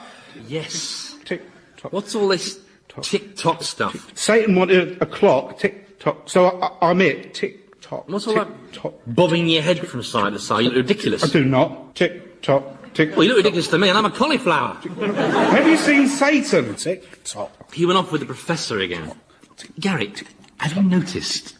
He lumbers you with being a timepiece. He turns me into a particularly uninteresting vegetable, but he never does anything nasty to the professor. Yes, I had noticed, actually. Oh, no, you put me off now.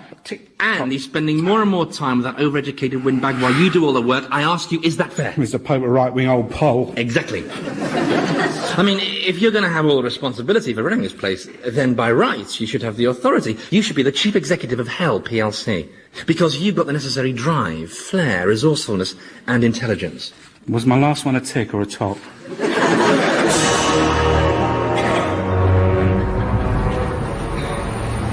I think I should mention I'm not terribly good with heights. All right. So standing on a window ledge on the 9th floor of a hotel in Bangkok is a bit problematic. His sexual partner's a prostitute, obviously, very young. No more than a child, really. She's doing this to feed her starving brothers and sisters. Well, I mean, there you see poverty, the biggest of all environmental factors. So what's making him do it, then? I'd need to know more about him. His name's Earl Dorfman. He's got a loving wife, a well-paid job in real estate, a nice house in Bel Air, and 3 contented, chubby kids. So, what's he so deprived of that he ends up in a shabby hotel room doing this, eh? Obviously he has a problem relating to women. Get away.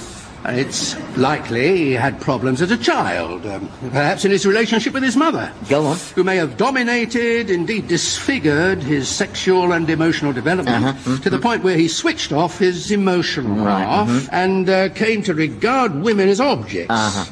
And so, tragically, he's driven to acts of humiliation and dominance to preserve his precarious sense of male supremacy. Alternatively, just a git. Yes, well, there's that as well. Look, do you mind? But being perched on this window ledge is making my head swim. Oh, yeah, sorry. We'll go inside the room. Oh, no. Oh, God, I didn't... Oh, no. Oh, this is pure voyeurism. Yeah, good, isn't it? Well, that's a new one on me. How are they managing that? Oh, I suppose it's having the false leg makes it easier. Maybe. Uh-oh. What? Look behind us. Pink wallpaper. Oh, my God, it's the devil! He's come all right, calm down. Don't panic. It's Satan himself! Look, I'm just here for research purposes.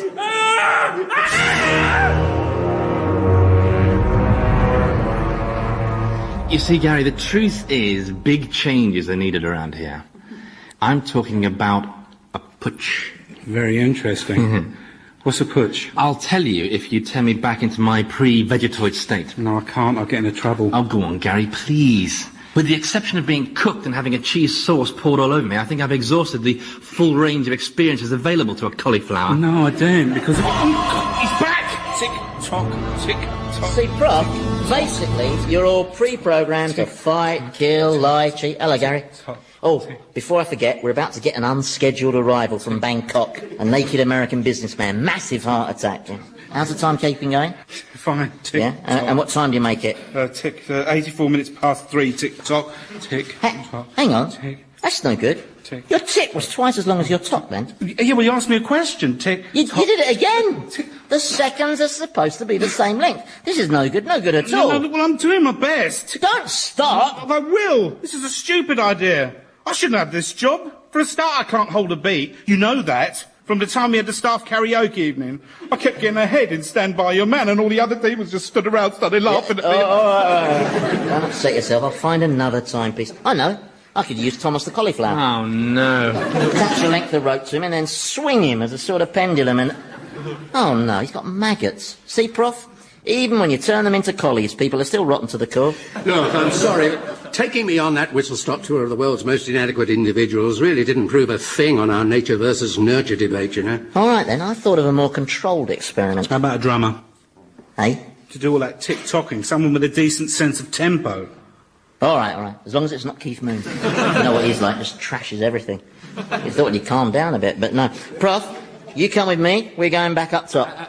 Excuse me. Well, I was just wondering if I could possibly stop being a cauliflower. Oh, yeah, of course. There. Thank you. Come on, Prof. Excuse me, but I don't appear to have any limbs. Aubergines don't have limbs, Thomas. Hold tight, Prof. This is a fascinating process, this dematerialization. How do you break down our molecular structure? Well, I use beta radiation to ionize the positively charged subatomic particles that bind our essential cellular structures. That and the magic word. Here we are.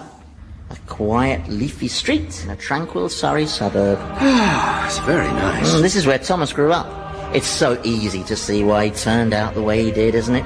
Didn't stand a chance. The poor lad had to scratch and claw his way out of the mean streets of Godalming. There's a jungle here, you know, the squalor, the deprivation. Sometimes these people go for days without a single croissant. Where are you going? To church, of course. Come on. There's some room at the end of the pew there. We are still invisible, aren't we? Well, I think we'd know by now if we weren't, don't you? God, I haven't been to church for ages. Not since the murder of Thomas à Becket. That, isn't it? Very good turnout. Must be on Songs of Praise. What's the matter? Oh, I don't believe it. Are those tears in your eyes? Well, this hymn always does this to me. Every cup final, I just fill up. Sissy. Well, it's very moving. Don't you find it moving? Don't be silly. Why would it move me? It's just a stupid song. Oh, shh. They can't hear us. Ah, goody. It's the sermon. Matthew chapter 4, verse 5. And Satan took Jesus to the holy city and had him stand on the highest point of the temple. That's wrong for a start. If you are the Son of God, he said, it was the second highest point of the temple. Throw yourself down, for it is written. For it is written. As if I'd say something as naff as that.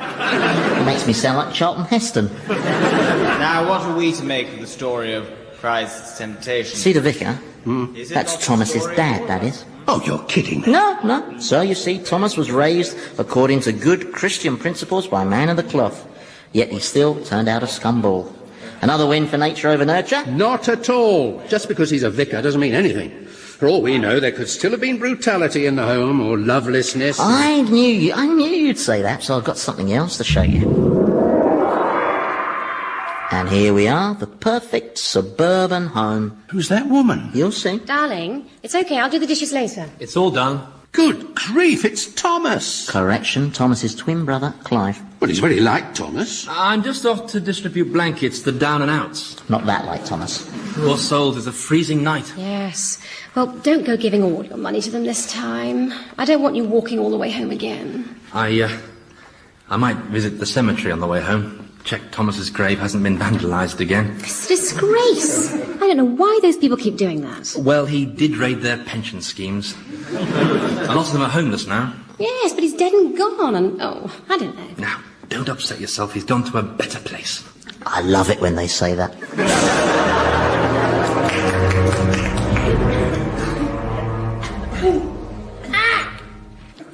They're surprisingly good at volleyball, these judges, aren't they? Oh, right in the groin. How'd you see this game going? What, from the ground level aubergine perspective? Oh, yeah, sorry. Ouch. How long are we going to have to play this? What's the score? 807 points to 806. You've nearly finished. Oh, good. The first set. Have you, thought any more about my proposal, Gary? Eh? The putsch. You take over as Prince of Darkness, put your feet up, take it easy while I run this place for you. How do you mean? Well, for instance, earlier you had to go and force your demonic attentions on Marilyn Monroe, didn't you? Oh, yeah. Well, that's tedious, menial work. You shouldn't have to do that. I could do that for you. Similarly, the tormenting. It's not good use of your time for you to torture, say, the Professor. But I'd be more than happy to take that off your hands. I'll never get to torment the Professor, though. He's Satan's favourite. Wait, you lot. Here's a new porcupine. That one's lost a lot of its quills. Ow! Myself. I hate favourites, don't you? My brother Clive was always the family favourite. Yes, Clive was the golden boy. And why? Just because he smiled and laughed a lot and never played staple the cat to the fence. You want to be careful. The Professor's turning into Satan's golden boy, and where will that leave you, eh? But it doesn't have to be that way. Not if you wait for the right opportunity. You're not trying to manipulate me, are you? No. Oh, good. Because I'm a bit stupid and I've just got to check sometimes. Understood.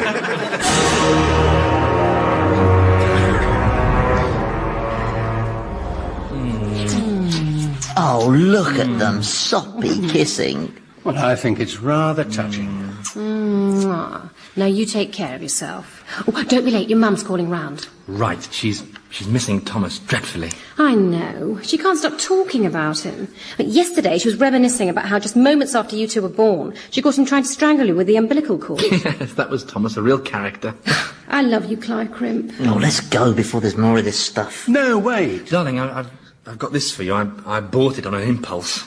Diamond necklace. It shines almost as bright as my love for you. Ah. We have to leave now. I feel physically ill. Home again? Oh, look, there's Gary and Thomas the aubergine watching the volleyball. Well, Thomas isn't really watching it, but he can probably feel the vibration. So, Prof, you have to agree, Clive was the perfect control to our little experiment. A twin brother, identical, same environmental factors, same upbringing, and yet so different from Thomas. Kind, loving, compassionate. Aha! Aha! Well, yes, I've got you here. All right, yes, Clive appears to make a strong case for nature over nurture. But, surely Clive's very decency disproves your other great claim, that mankind is inherently base. After all, you said it yourself, he's a kind... loving, compassionate, hypocrite and adulterer. Adulterer? Oh, yeah, he's got several mistresses. Didn't you spot it? The necklace was a dead giveaway. Yeah, men who are prone to extravagant romantic gestures are invariably adulterers, yeah? Well, just look at Christa Bird. Well, I mean, I used to go in for romantic gestures, and I never committed adultery. Yes, well, you seem to be the exception to all the rules. I'm beginning to wonder if you're an alien. And why is Clive a hypocrite? Because he wears all his feelings on the outside, like badges. But, nonetheless, he's turned out very different from Thomas. And Clive is merely unappealing, whereas Thomas is, well, there's not an adjective that does the job, really, is there? All right, then. Here's another obvious flaw in your argument. If, as you claim, man's nature is inherently and unalterably vile, then how come things sometimes get better? Eh? Well, I mean, according to you, man's history should be a continuous descent into darkness. And yet, quite often, humans step back from the brink. I mean, look at Northern Ireland, the Middle East. Yeah, well, I wouldn't turn any cartwheels just yet. The fat lady hasn't sung in either of those operas. Well, look at South Africa, then. I mean, look at Mandela. 30 years a prisoner and no bitterness in him. Oh, yeah, you should hear him when he's on his own.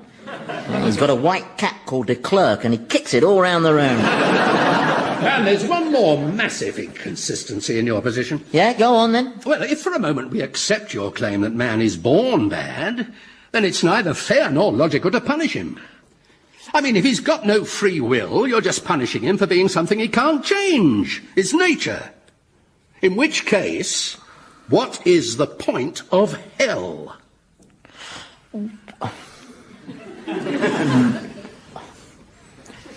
Well, I don't know, I just work here. How would I know the point of this place? Ask him, with a capital H. Old Mr. Omnipotent. He seems to know everything. But funnily enough, when he banished me to the eternal void, he forgot to give me the help sheet that I could present to the damned on their arrival. You know, 20 things you should know about hell. So don't go on at me with your questions. I didn't ask to be sent here. Ah, it all falls into place now.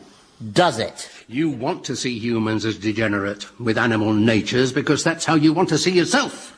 Because that's the easy option. The alternative is that you actually have free will, and that you chose the course of action that condemned you to this never-ending emptiness. Oh, hello. Suddenly we're Dr. Anthony Clare, are we? You're in denial. I deny that. You're tortured by the thought that you could have stayed in heaven. So you hide behind this idea that no one can escape their nature. Yeah, this is all very interesting, Prof. And that's why you need us to be evil and irredeemable. We're mirrors of your own self-loathing. I've suddenly grown very tired of you. And as you've rather abused the privilege of conversation with your ruler, I'm afraid you will have to be punished. I see. Take off your clothes and go tell their lordships they got one more for volleyball.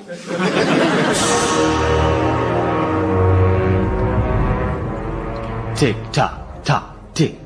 Tick tock tick tick tock. Tick tock. Well, how was I supposed to know he was a jazz drummer? Tickety tickety tock tock tock. Well, Polonek and the sandals were an obvious clue, weren't they? Just stop him, will you? Tick tick tock. Okay, yeah. Tock tock. Yeah, you can stop. Look, but that's enough. Thank you. We'll let you know. Have you stood the professor upside down in that barrel of pig bile? Yes, just as you ordered. Good, I've been too soft on him, mouthy old duffer. I'd rather got the impression you liked him. I'm Satan, Gary. I don't like anyone. I'm incapable of liking. Hating and destroying I can do. Sowing discord, I'm good at that. I think I'll go ring Will Carling again, using Princess Di's voice. Then I might nip along to Camelot's office, you know, rig the numbers so that Pol Pot wins the jackpot. You're sounding more like your old self. Or maybe I'll send the Pope a fax saying, sod off, you Fenian bastard. Yours, Ian Paisley. On second thoughts, no, he probably gets those all the time, doesn't he? Boss? Yes, Gary? What's a putsch? A putsch? Well, how can I explain? Well, supposing, for the sake of argument, Thomas were to suggest that you and he combine forces to try and seize power from me and rule this kingdom of darkness, that would be a putsch. Oh, right. Putsch. It means an ill-advised rebellion, Gary. Yeah. Thanks for that. My pleasure.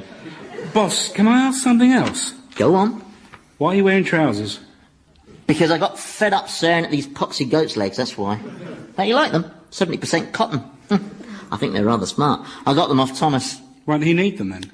Tapeworms don't wear trousers, Gary. You mean you turned him into a... 2-foot-long tapeworm, yeah. He'll be a bit upset about that. Well, he will be when he realises, yeah. I think he just did. He's very loud for a gastric parasite, isn't he?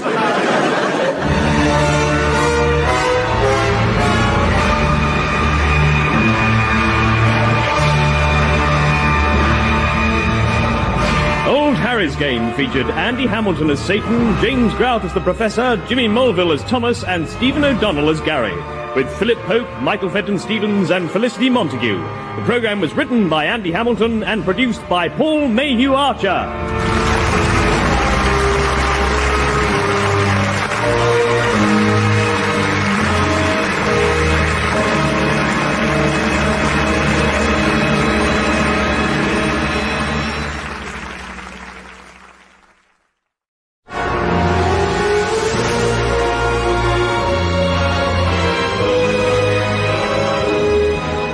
Harry's Game by Andy Hamilton, starring James Grout as the Professor, Jimmy Mulville as Thomas, Stephen O'Donnell as Gary the Demon, and Andy Hamilton as Satan.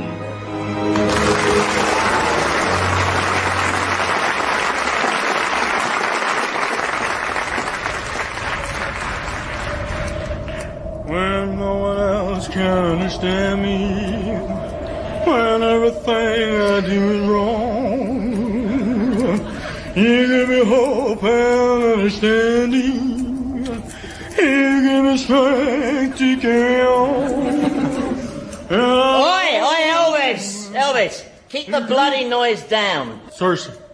Never stops. What's the matter with him? Well, he's probably thinking, here I am, stuck in hell. Might as well sing, keep my morale up. Yeah, well, you were supposed to ensure that his morale is permanently down, aren't you? I mean, he knows there's a no singing rule down here. There are signs everywhere. The only person allowed to sing, and then only for my tormenting purposes, is Gracie Fields. Elvis was just born to sing, I suppose. Well, punish him. Stick him inside a box or something. A box? Elvis? All right, then, a crate. Just anything that'll muffle the noise a bit, okay? Right, okay. Make a note of that. Crate for Elvis. What's that you're writing in? My filofax. Your filofax? Yeah, well, it used to be Thomas's, but he gave it to me as a present. It's in good condition. A little bit of dried blood on it from when Thomas bled to death in that car crash. But apart from that, it's fine. Demons aren't supposed to accept backhanders from the damned, Gary. Well, it's just a filofax. I mean, it's dead handy, because I just write down all the things I've got to do. Yeah, well, beware of Thomas's bearing gifts. He's up to something. Oh, which reminds me, I don't think we should be billeting Machiavelli and Richard III so close together. There's always a lot of whispering going on. So I'm separating those two in your filofax. Fair enough. Now, let's see if I've got a window. See if you've got a window? We're here for eternity. Of course you've got a bloody window. And what's this on the floor? Entrails? Exactly. I've nearly gone arse over tip twice skidding on those. Whose entrails are they, anyway? Dunno, can't remember. Does it matter? Sweetheart, honestly, this place is like a tip. You should put entrails back in the person where you found them. I don't see why I should clear up after you. I could be out enjoying myself. flailing a few bishops or stretching Joseph Stalin on the rack. Well, what's stopping you? This mess is stopping me. Look at it. What we need is a hoover. Yeah, I know what's brought all this on. Do you really, Gary? How fascinating. Yeah. It's the professor. Ever since he said you were projecting your own self-disgust onto the world around you, you've been all irritable. Really? Yeah, you know, obsessive, anally retentive. Do you know what anally retentive means, Gary? Because I'm perfectly prepared to illustrate with this broom. Well, you're Satan, Prince of Darkness. You shouldn't be tidying up. Yeah. You're absolutely right, Gary, yeah. You take the broom. Thanks for volunteering. I want it spotless by the time I get back. Brilliant. I'll send you over some help. I know, George Formby. He's had cleaning experience. And you can have, Vlad the Impaler and Joseph Stalin, just as soon as I finish stretching him on the rack. Well, how long will he be on there? About half a mile, I'd say. Girls me up. I love that. Oh, I'm so cheesed off. You can shut up as well. Well, I didn't say anything. No, but you were going to, I can tell. You had that look on your face. The look you get before you come out with some bit of homespun philosophy. It's like sharing digs with Jiminy Cricket. God knows I've been shoved in here with you. I think Satan wants to make a point. He wants to prove to me that man is a venal, selfish, animalistic reprobate. Well, how would my being in here prove that? I've no idea. If you ask me, I'm probably clinically depressed. You haven't got any Prozac on you, have you? No, sorry. I didn't have my supply on me when I died. If you die... Oh, don't start that. We may have passed into another dimension garbage again. You got any drugs on you? Cocaine? Drugs make you paranoid. That's what they want you to think. And cocaine damages your nose. Listen, pal, the money I was making, I could afford as many noses as I wanted. I could have had more noses than Michael Jackson. Hundreds of noses. Noses coming out my ears. God, I was hot. But look at me now. I know what'll cheer you up. We'll play happiest moment. You have to describe the happiest moment of your life. Oh, God. You'd like me to start? Okay. I'd say the happiest moment of my life was October 1966. Cambridge. Sitting on the riverbank with Deborah. With the trees on the banks all shimmering gold and auburn and hundreds of wonderful subtle colours. And realising that I would be spending the rest of my life with her. Pass me the sick bag. All right, then, what was your happiest moment? Or didn't you have one? I had hundreds of happiest moments, actually, every day. Don't think your life was happier than mine, because it wasn't. I was a happiness machine. You ask my wife. You ask all my wives. Well, pick one moment, then. Okay. I think it has to be about 6:30 p.m. on 4th of June, 1981. You see, I've got this identical twin brother, Clive. I mean, like, totally identical twin brother, except he was the golden boy, the goody-goody, everybody's favourite.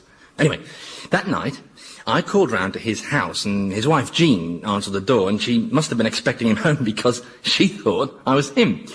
Well, I was going to put her straight when she started to come on all horny, you know, murmuring, "Oh, Clive, Clive," and tearing at my clothes. So I think, well, why not?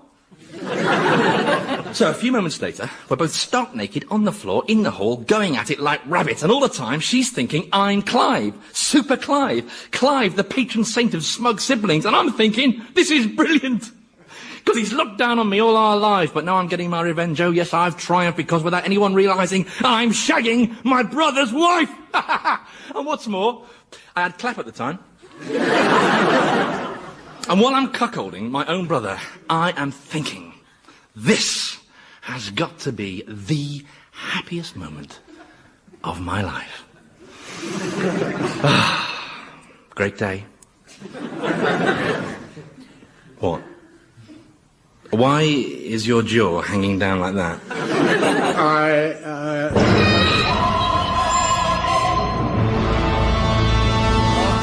All right, Prof. Everything okay, Thomas? Yes, thanks. Well, in that case, have some boils.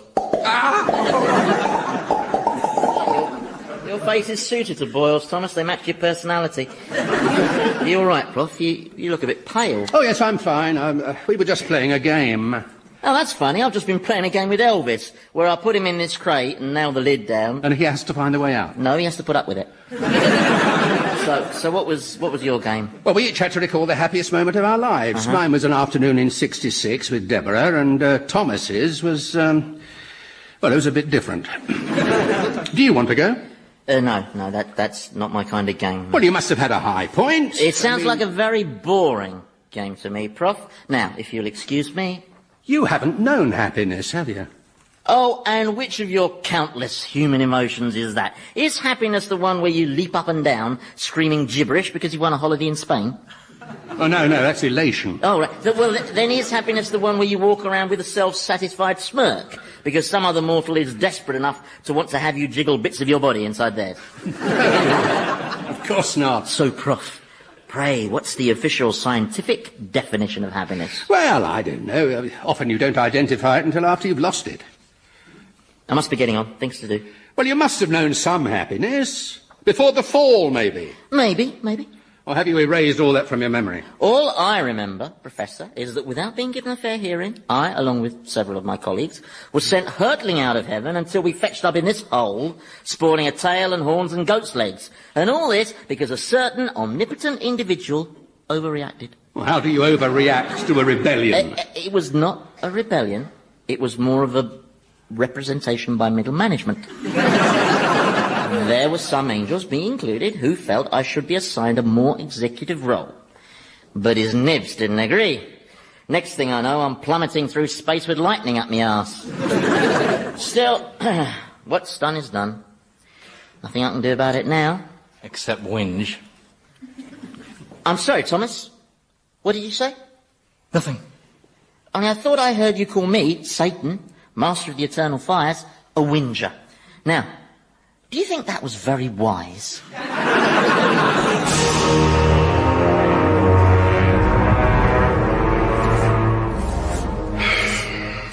Hey, Vlad, you missed a bit. Here you are. You have this pointy thing for picking up litter. No, on second thoughts, last time I gave it to you, it took ages to get George Formby off the end, didn't it? Yeah, all right, here, take it. But go easy. And George... At your service. You concentrate on the dusting. Okie dokie. Right. Oh. Hello, Thomas. What are you doing here? Satan told me to report to you for cleaning duty. All right. Got on the wrong side of him then, did we? Yeah, well, he was reminiscing about his time in heaven, and he got all wistful about when he was an angel, and I sort of called him a whinger, and then he turned you into a hoover. Yeah. Oh, well, you can start over there in that corner. Right, I would have been here sooner, but I lost the caster. Oh, that's fine, don't worry. Shall I switch you on? Yeah. Actually, before you do, there's something I'd like to ask you. Yeah, go on. Well, it's just that what I was thinking... I'm leaning on that boat at the corner. Wait, George, yeah, you know the rules. No singing. George! Oh, sorry about this, Thomas. George! Vlad! Cheers. Sorry, Thomas, you were saying... Well, what I wanted to ask you was, are you happy, with things in general? Well, I'm not. Now that you ask. Is there anything you'd like to share? Well, it's Satan. He's lost it. He spends hardly any time being diabolical these days. He just mopes around getting depressed about arty-farty notions and things the professor said. All the demons are unhappy. They've all been on at me, and I told them, take it up with him. But they're all scared of him. Not like you, eh? No, I'm scared of him as well. Well, I hear where you're coming from, Gary, and it seems to me that what you're saying is that many of the demons, yourself included, are wondering if you shouldn't be assigned a more executive role, and I'd be happy to assist in a supporting capacity. But what about Satan? Well, you said it yourself, he's lost it. You're not suggesting taking him on? You've got some magnificent powers, Gary. I've seen them in action. Fireballs. Thunderbolts. Yeah, but so is he. There's this thing he can do that I can't, which is really scary. He can blow out this really red-hot wind at fantastic speed, and it's just really awesome. I mean, if he uses that on me, Then you have to get your retaliation in first, don't you? Like Vinnie Jones. Vinnie Jones? Yeah. He's a footballer. Well, he's a Wimbledon player. What you're proposing is an unprovoked sneak attack. When he's least expecting it. What, with one of these, maybe? Exactly. I can see you've got the killer instinct. Can't you just picture it? All the damned souls and the denizens of the dark domain on their knees, shouting, "Long live King Gary." It's got a certain ring to it, hasn't it? Do you want me to change it back to, No. Leave me as a Hoover. Otherwise, Satan might suspect something. Oh, okay. You could change my dust bag, though. Right.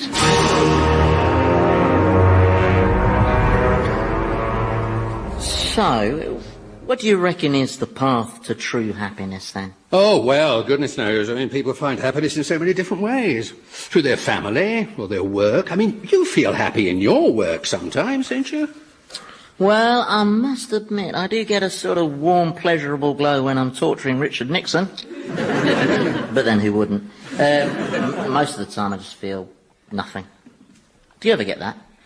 Do you ever feel that it's just going on and there's absolutely no meaning to any of it? Yes, sometimes.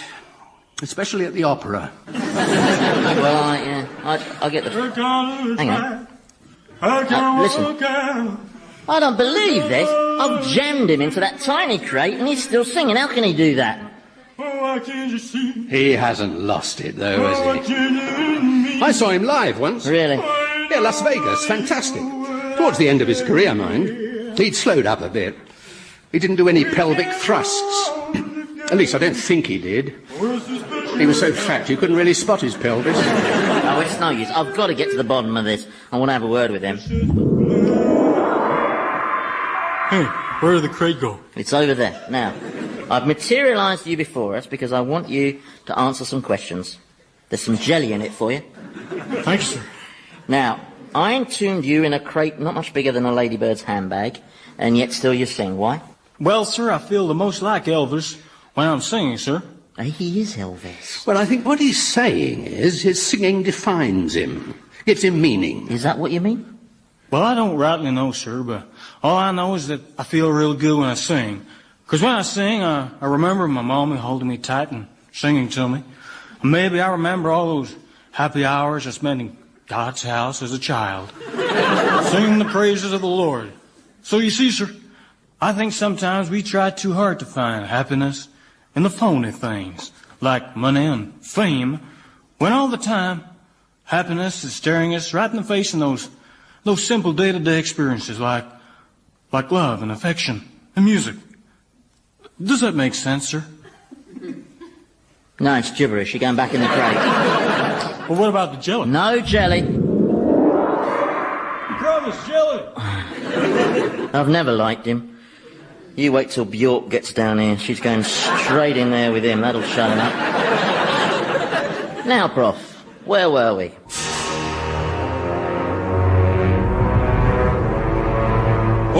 All right, Brother Demons, you've heard what's on offer.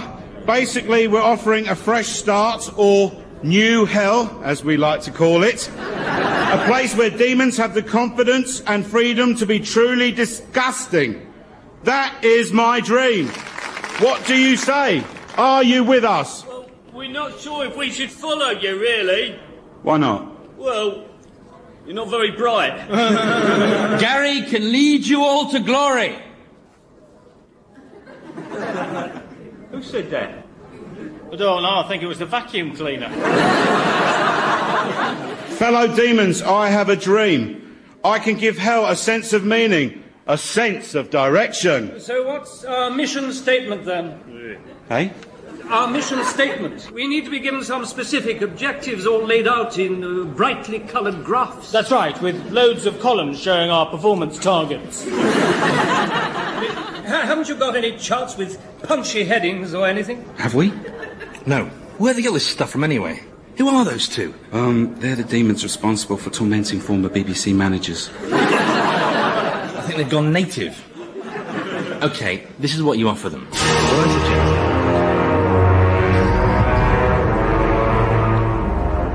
All right, let's see if we can unravel some of this meaning and happiness stuff. Here we have an expert panel of 5 minds, and identify yourself, please. Number 1. My name is Gautama Siddhartha. Hang on, that's Buddha. Give that man a coconut. Well, why is Buddha in hell? He's a non-believer, same as you. Doesn't believe in him with a capital H. All right, Buddha, let's hear your spiel. Thank you. I maintain that there are 4 essential holy truths. Everything is suffering. The cause of suffering is desire. The suppression of desire brings about the suppression of suffering. And to suppress suffering, you must follow the noble eightfold path. So say, if I suppress the desire to torture Richard Nixon, that would make me happy, would it? No, that sounds like a special case. Right. So, in a sentence, you believe the secret to happiness... Nirvana. Whatever. You believe the secret the is... The annihilation of the self and the subordination of the will. Now, you don't think that, do you, Herr Nietzsche? No, I believe in the triumph of the will. Man should strive to be free, titanic, and powerful. The supermarch. We've got 2 very different views here, haven't we, Professor? Well, they're both valid, I suppose. Although, personally speaking, I find Nietzsche's philosophy less attractive, because he sees the individual as an isolated romantic ideal, and because I'm unconvinced by his argument that morality is relative, and... Because he's German. Yes, I suppose that's it. But what about you, Jean-Paul Sartre? Any thoughts? Both. Well, obviously not. No. Can I ask Herr Nietzsche a question? Please. This triumph of the will. Yeah? What does the will triumph over? Everything. And what is the substance of everything? Haven't you got some humming you could be getting on with? Answer him. No, I will not. I've argued with Buddhists before. You give them an answer, they just come back with another question. You're there for hours with them babbling about nirvana and bhavajakva and yin-yang the flower pot men. And I refuse to get involved. I say man is freed by his will, and that is that. Right. Mind you, you also said God is dead. Yes. And he's not, is he? You are. So? Well, I just think it puts a bit of a dent in your credibility, that's all. Yeah, and I have less credibility than some fat Indian who sat under a fig tree for years and years. All right. I tell you what, let's widen the debate, shall we? Get some more views? Machiavelli, you've been very quiet. You're up to something, aren't you?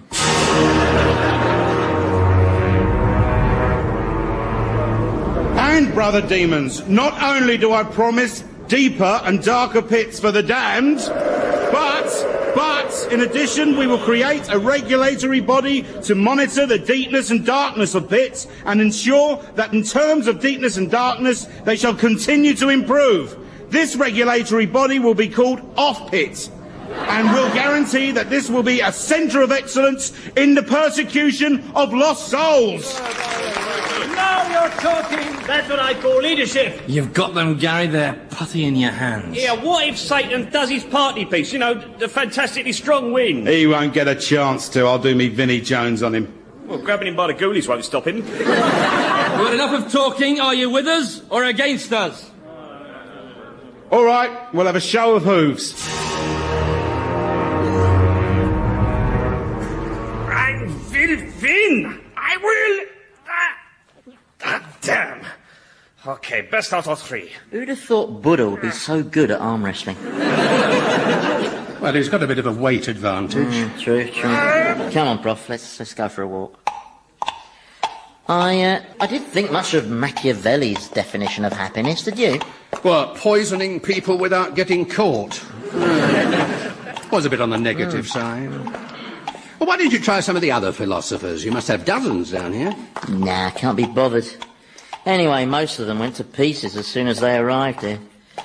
Martin Luther just took one look at me and shouted, "I knew it!"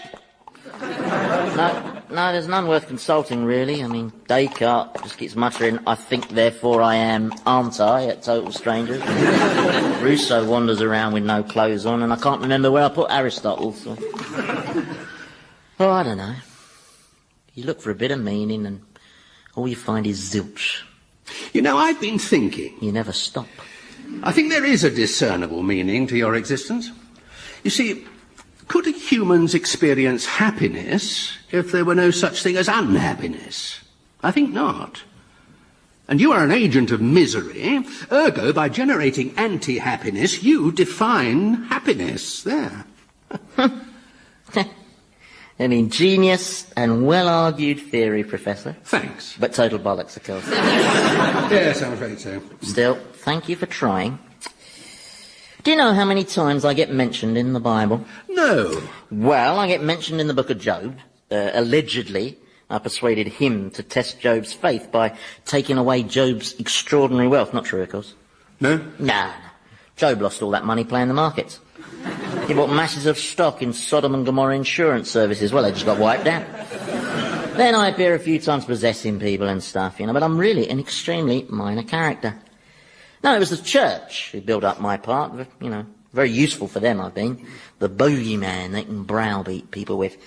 They sold indulgences, told people they could buy their way into heaven. Don't you think that is a cruel way to deceive people? Eh?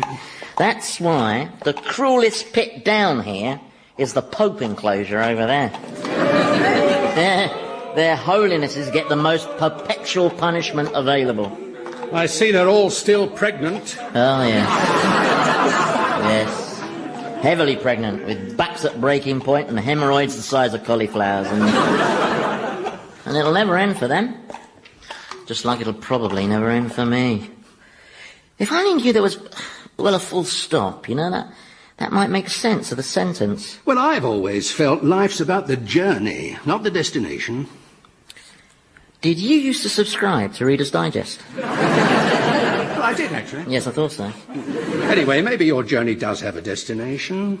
Isn't your end foretold in the Book of Revelations? Have you read the Book of Revelations? It's psychedelic garbage. 1 minute I'm a dragon, the next minute I'm a beast, then the whore of Babylon appears with hundreds of breasts sprouting all over the place, and then I'm back again with 3 sixes on my bunts like I'm some sort of raffle ticket. I mean, how could the world possibly come to an end with a scenario so badly written and so crass that even Jeffrey Archer would cross it out and start again? Well, maybe not, I don't know. No. You see, the plain truth is that there's no evidence for any sort of ending, and... Hey, what the... All you demons should be back at work. Who's minding the shop? Go on, get back to work immediately. Did you hear me? Gary, what's all this about? We think it's time for changes. Do you now? And what sort of changes? Gary's promised regular staff feedback sessions, more flexible rostering, and wider access to nuns and virgins. Has he? You've lost it, Satan. You tell him, Gary. You spend all your time with this mortal. The workforce don't respect you anymore.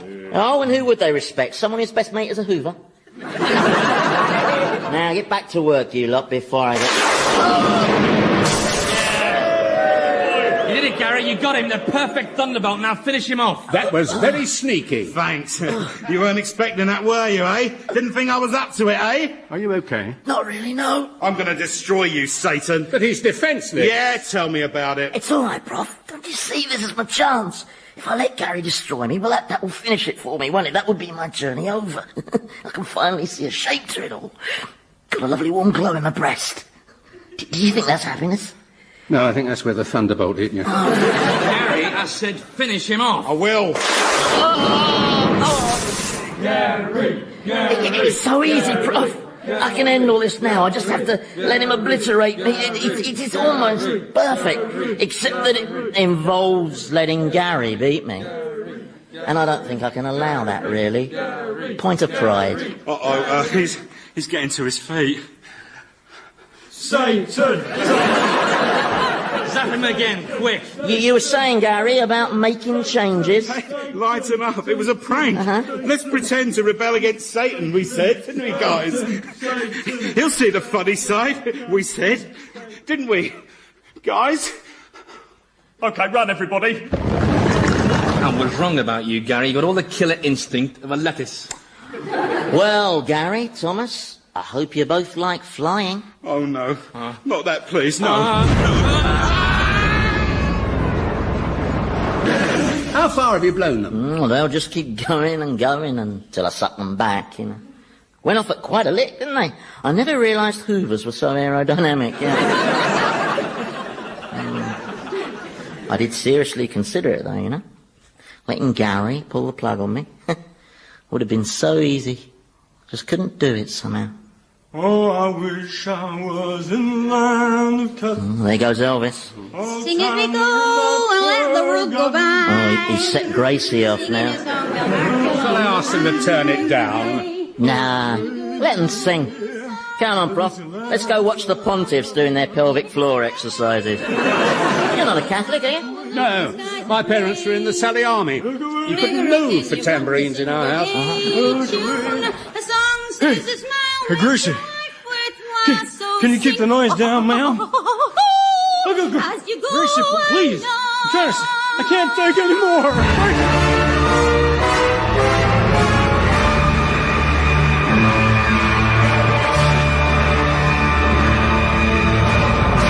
Old Harry's Game featured Andy Hamilton as Satan, James Grout as the Professor, Jimmy Mulville as Thomas, and Stephen O'Donnell as Gary, with Philip Pope, Penelope Nice, Michael Fenton-Stevens, and Nigel Pegram. The programme was written by Andy Hamilton and produced by Paul Mayhew Archer.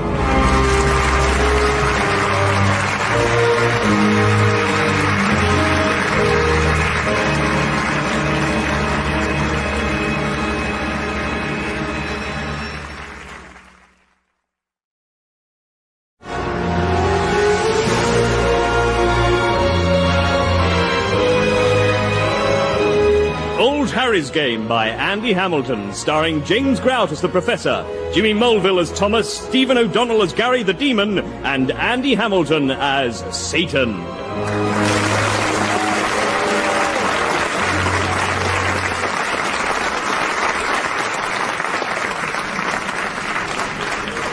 Silence! Silence! Silence in court. Now, I know there's a lot of interest throughout hell in this case, but I would appreciate it if spectators could display the due restraint and decorum. Bollocks! That is just the kind of thing I'm talking about. I will not tolerate it. Double bollocks! I know who's doing that. I can see you. You bloody Carl! Oh, yes, I can, and I'm warning you, Jane Austen.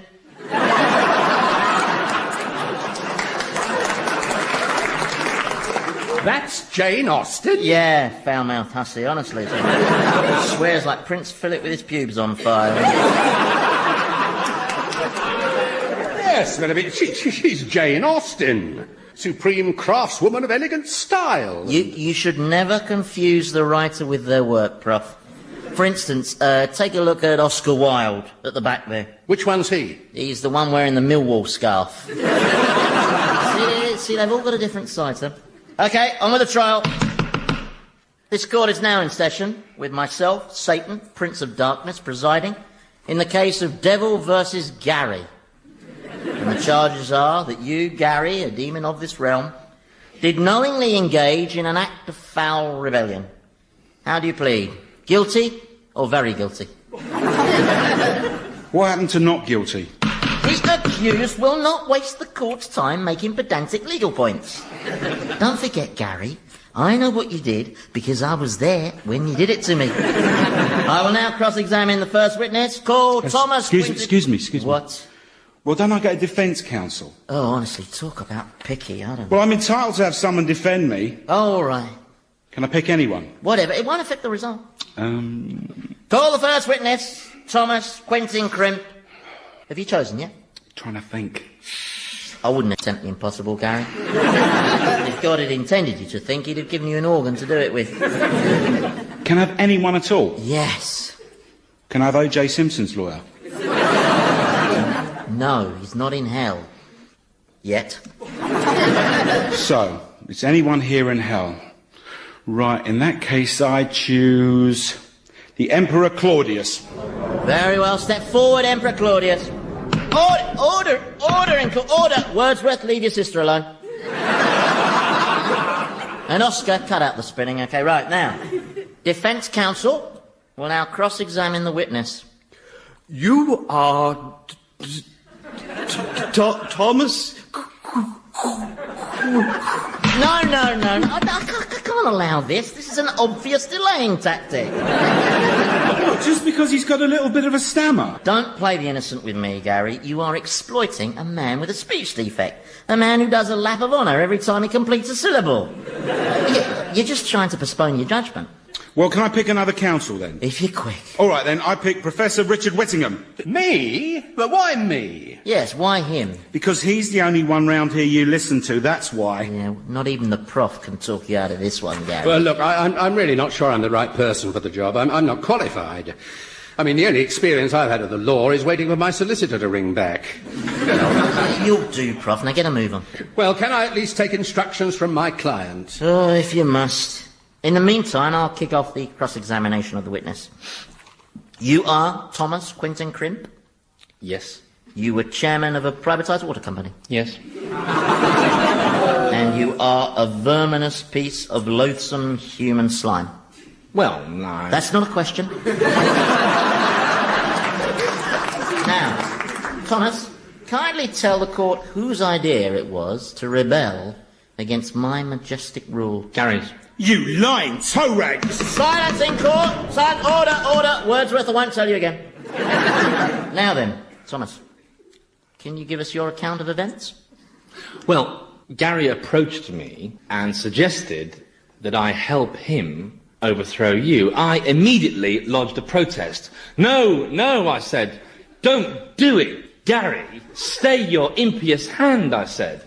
I see. Of course, there are those who might question your character as a witness, aren't there? Really? Yes, for instance, glancing at the record of your life on Earth, I see that in the mid-1980s you bought and sold property. Nothing wrong with that? Absolutely, no. And perhaps your most impressive deal was in 1983, when some Arab businessmen were looking for property in the heart of London, and you sold them an orphanage. Yes. Complete with orphans. Who you described in the property details as a live-in workforce of eager-to-please midgets. Well, property's a competitive market. Indeed, such is your reputation for craven treachery that since you arrived here in hell, both Lord Haw-Haw and Judas Iscariot have taken to referring to you as the governor. Well, I don't... So, taking all these factors into account, isn't it probably fair to say that your testimony is about as sound as a Jim Davidson marriage? No, Your Majesty... A tissue of laughable falsehoods, in fact, but good enough for a conviction. So, we will now proceed to the sentence. Gary, Hang on.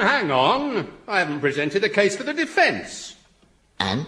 Well, where I come from, it's not customary to condemn someone on the basis of discredited evidence. No, well, just imagine he's Irish. Now, I intend to invoke the maximum sentence. Well, can I at least call a witness? All right, if it makes you happy.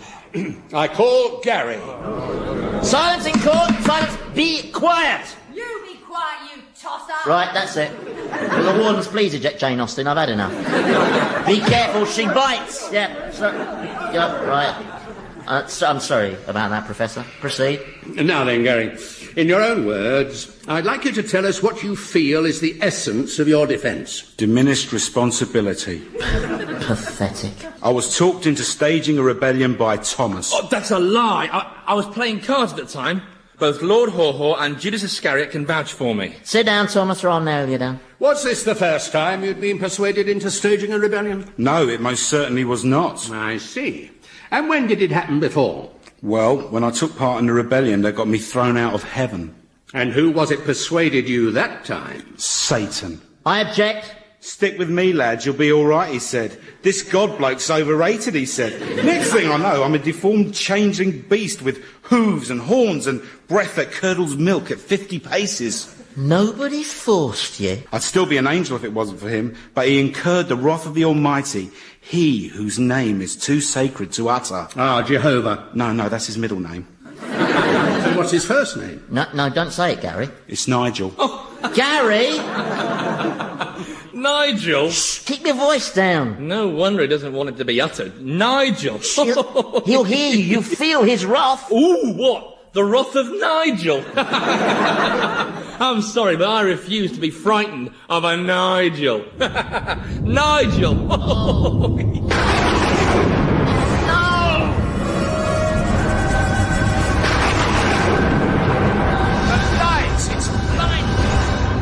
Who summoned me? Who used the sacred name? Ah, Satan. Long time no see. Was it you? No, it was not your omniscient omnipotence. It was that mortal there. Which one?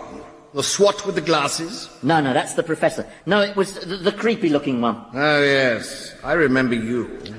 Hello there. Thomas Quentin Crimp. 14 Waldemar Drive, Godalming. Yes. The orphan seller. I trust you're submitting him to the direst torment, Satan? Oh, yes, you're all encompassing this. In fact, even as we speak, locusts are hatching in his bowels. Excellent. For blasphemy against my holy name, of course, I shall have to think up some further punishment. I didn't mean it, honestly. It was a slip of the Nigel. Tongue. A slip of the tongue. Something especially cruel, I think. Oh, hello, Gary. How are you? Oh, so you remember me then? How could I forget you? You were the ugliest angel we ever had. Why is he in chains? He's on trial, your indivisibleness, for rebellion. Rebellion, eh? Well, we remember rebellion, don't we? Yes, but would you like some refreshment? We don't actually have any food or drink down here, of course, but I'm sure I could send out for some. No, I can't stop. I'll just do something horrific to this mortal and then I have to get back to heaven. Yes. Talking of heaven, I wonder if we could have a word in private. Well, will it take long? Only St. Peter's organising a barbecue. No, it'll just take a mo. Court is adjourned. If you just like to step into my private quarters, your 3-in-1-ness. Please don't call me that. No? No, makes me sound like a motor oil.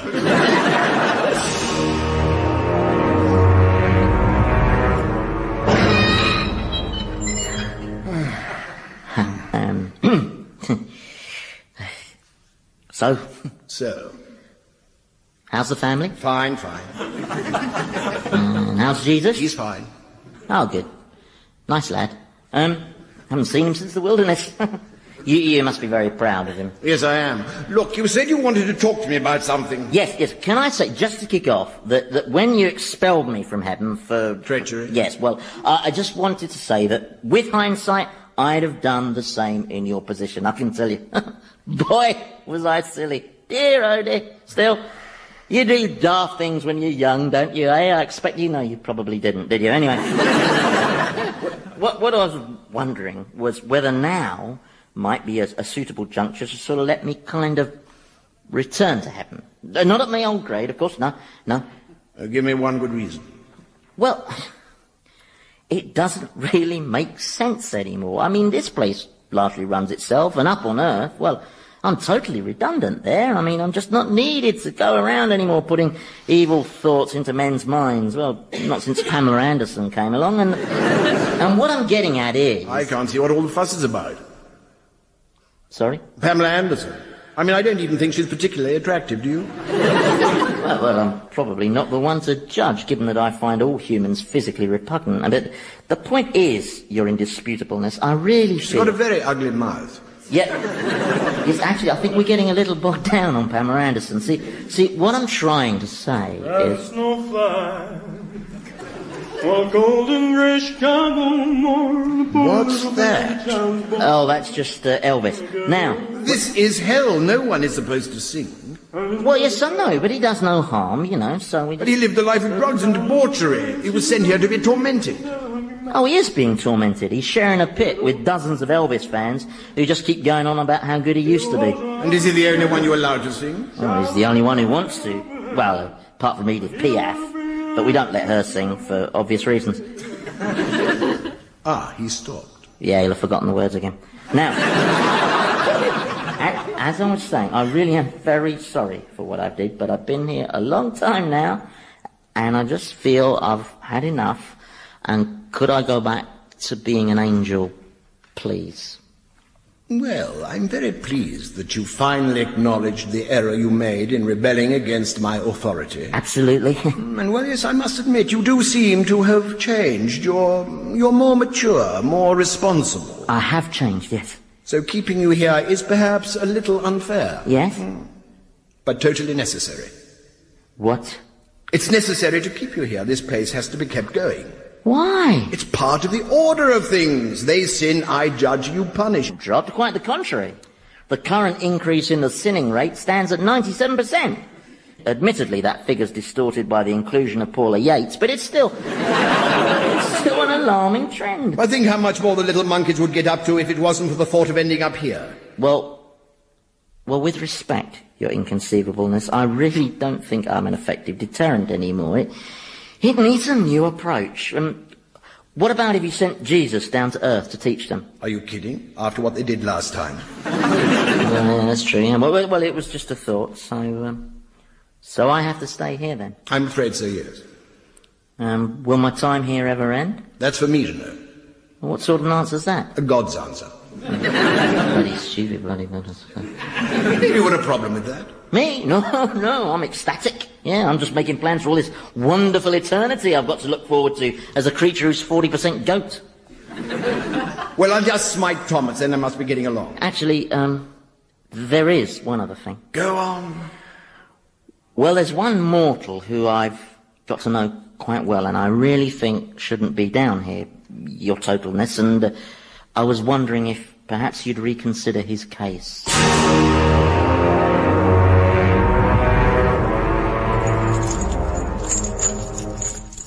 I hope I get to speak to him.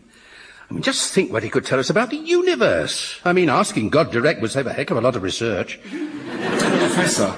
Yeah? About my trial. I've thought of a potential defence. Oh, what's that? Hell rage. Hell rage? Yes, you know, the phenomenon whereby working in dark, cramped conditions generates a moment of dysfunctional, apoplectic fury which causes people to try and overthrow Satan.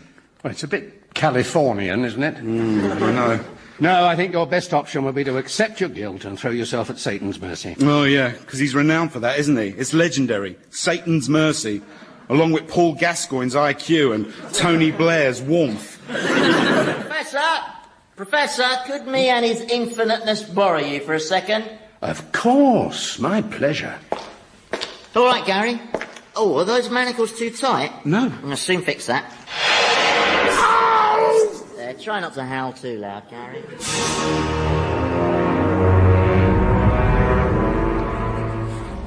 Well, Professor, I wanted to get to know you a little better because Satan here feels you've been misdirected. He says you're devoid of the usual unpleasantness that is the trademark of the average human being. Well, I don't know. I just believe in being positive, that's all. Why? Well, because the alternative is being miserable, and I never seen the point in that. See what I mean? He's like this all the time, come what may. It's very impressive. But more than that, it's also extremely irritating. Now, please, take him. Can I ask a question? Proceed. Well, I know it's a little presumptuous of me, but I just have to ask. I mean, any scientist would want to ask it. What were the origins of the universe? I mean, did we get it even halfway right? I mean, was it the Big Bang? It most certainly was. And what caused the Big Bang? Search me. What? Well, I was just messing about with some matter and energy, you know, just for something to do, and I put it all down for a moment to have a sip of my drink, and then suddenly, kaboom! And the next thing I know, I've got a universe on my hands, just expanding all the time with black holes and suns and planets flying round. Total bedlam. So the creation of the universe was an accident? Correct. Yeah, I think, Professor, that's perhaps enough questions for now. You can ask him plenty more once he's taken you up to heaven. Just one more. Oh, for goodness sake. How about life on Earth? You didn't create that by accident, did you? No, I didn't create life by accident. Ah, right. No, I did that for a bet. A bet? Yes. Well, your planet was pretty dull viewing for the first few billion years, just rocks and water and the occasional volcano. So for a bit of fun, I sprinkled loads of mutating bacteria in the oceans. And then me and the angels ran a book on which would be the first one to evolve into a creature that developed language. So it was a sort of lottery, only with DNA for numbers? Yes, that's right. The angel Gabriel got very, very upset. See, the organism he backed started off very brightly, but then randomly mutated into a carrot. So, who won? One of the seraphim. His bacteria ultimately evolved into humans. And that's when the trouble started. Trouble? Oh, yes, humans are just too virulent, you see. Soon the whole planet was infested with them. I mean, I tried drowning the little beggars, but it was no use. I did consider just destroying the whole planet, but that seemed a bit hard on all the other species.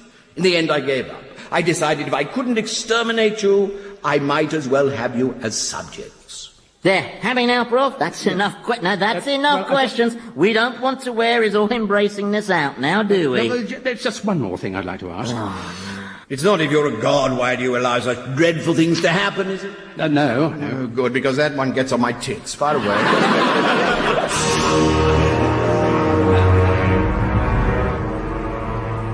Okay, so basically you know my predicament, and as guys who are pretty talented in the wriggling out of trouble department, I'd appreciate any advice you can give me. Now then, Robert Maxwell, any useful advice for me? Yes, never lean too heavily on a handrail. Apart from that one. Well, my motto always was, if in doubt, intimidate people. I can't see Satan getting intimidated somehow. You could just run away. Well, that's true, Lord Lucan, but where would I run to? No, I've been stitched up like a kip. Oh, stop whining. Well, I'm just saying, that's all. I mean, I'm taking the entire rap for that rebellion, and it just doesn't seem fair, that's all. Life isn't fair, Sonny Jim. Is it fair that I was killed in a car crash because some slow coach wouldn't let me past? Is it fair that I'm eternally doomed to this dump? Are locust-filled bowels fair?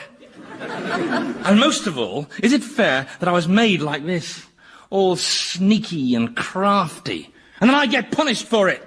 No, it's not. I can't be held responsible. The fault lies with the manufacturer. You know, him. All right, calm down. I'm very tempted to go and give God a piece of my mind. Would that be wise? I don't care. I can't take much more. I'm reaching my wit's end. Well, it's not a very long journey, is it? That's it. I'll bloody have you. Oh, yeah, you and whose army? Come on, then. Come on. Outside. Outside? Outside?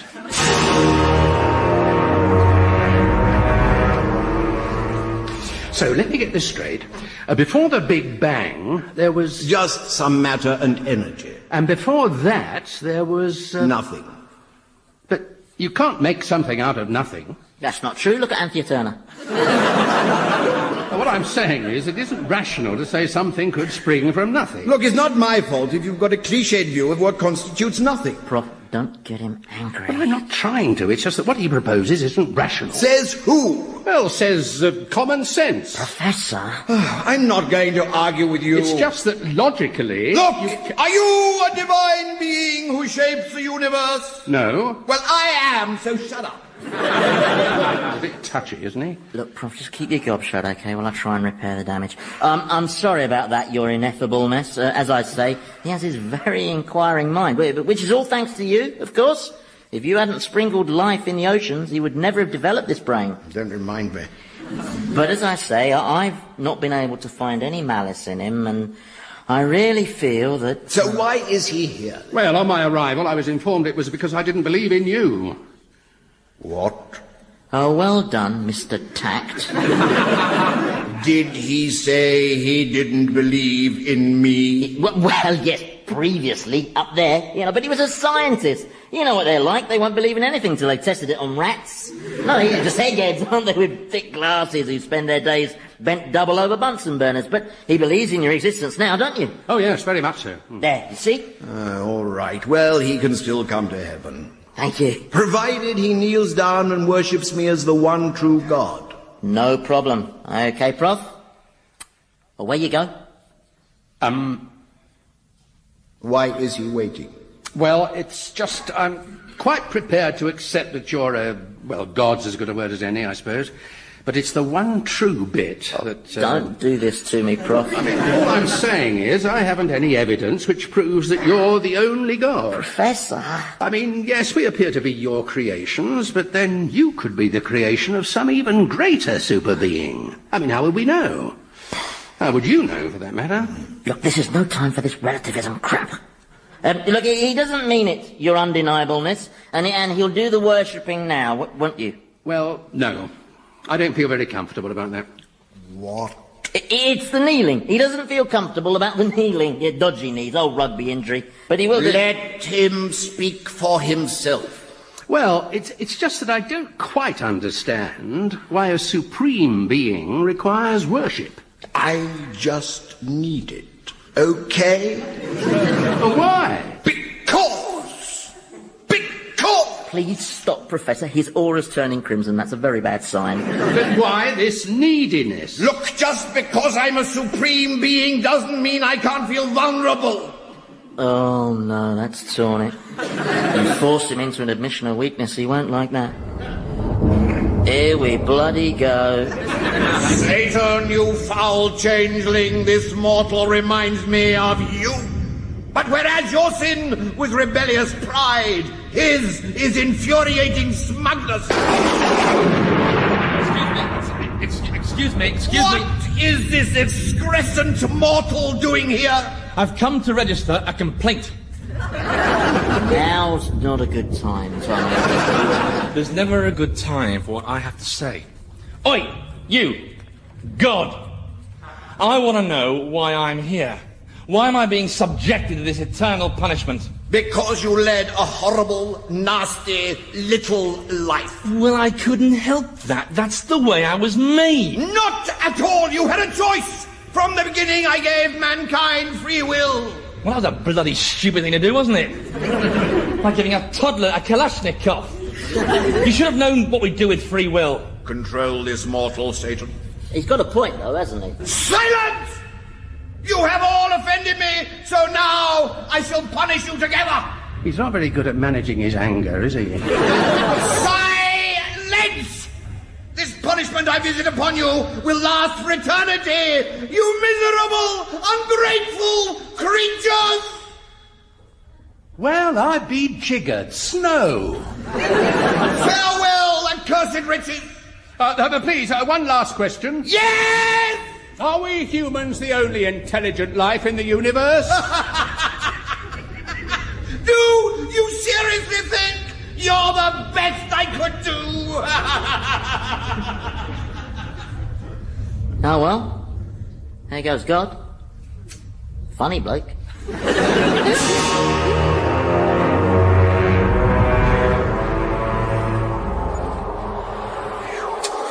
That's the trouble with snow. You see, when it comes, no one's ever ready for it. The gritting lorries aren't on standby. Gary, how could we have anticipated a cold snap in hell? You should always allow for contingencies. You should have thought, what if Thomas inadvertently summons God, who then has a chat with the prof, loses his temper, and curses hell with an eternal snowstorm? Oh, it's how short-sighted of me not to foresee that, yes. I must have been blind. You all right, Prof? Your hands are bluer than a baboon's bottom. You know, my estimate is that this temperature is somewhere around minus 50. It's extraordinary. If we were alive, we'd be dead by now. You could have been out of all this, Prof. All cosy and snug up in heaven if you hadn't put the divine Nigel through that 20 questions routine. It was very kind of you to put in a word for me. That was the act of a friend. Friend? What are you talking about? No, I don't have friends. No, I just wanted to get shot of you, frankly. Oh, there goes Elvis. Oi, fat boy, shut your bleeding cake hole! Well, I was just singing, man. All right, Gary, go separate them. Oh, too late, she's nutted him. He won't get up from that. No one headbutts like Jane Austen. Look at this snowflake. It's amazing. And every crystal's different, you know. Oh, here he goes again, Mr. Verbal Diarrhea. Watch your mouth, Thomas, or... Or what? Don't tell me. You'll punish me. Well, I don't care. You've covered me in boils. You've transformed me into various vegetables and household appliances. You've bred locusts and raced ferrets inside me. What more could you possibly do, eh? Turn me into a warthog scrotum? Oh, really? Well, he shouldn't put ideas into my head, should he? Snow's getting heavier. You got to hand it to God. Really clever bloke to create something as brilliant as snow. Yep, he's the dog's bollocks and no mistake. I don't know why you queried his credentials as a deity, Prof. He obviously is the one true God. Well, you may be right. I am right. It's just that I can't help wondering who named him Nigel.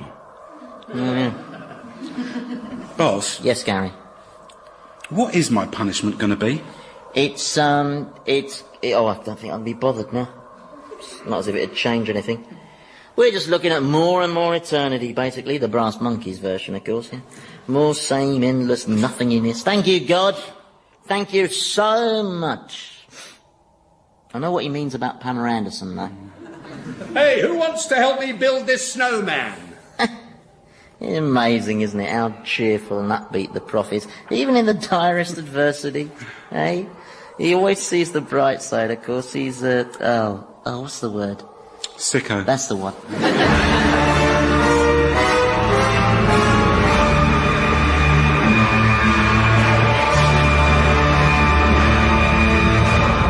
Old Harry's Game featured Andy Hamilton as Satan, James Grout as the Professor, Jimmy Mulville as Thomas, Stephen O'Donnell as Gary, and David Swift as God.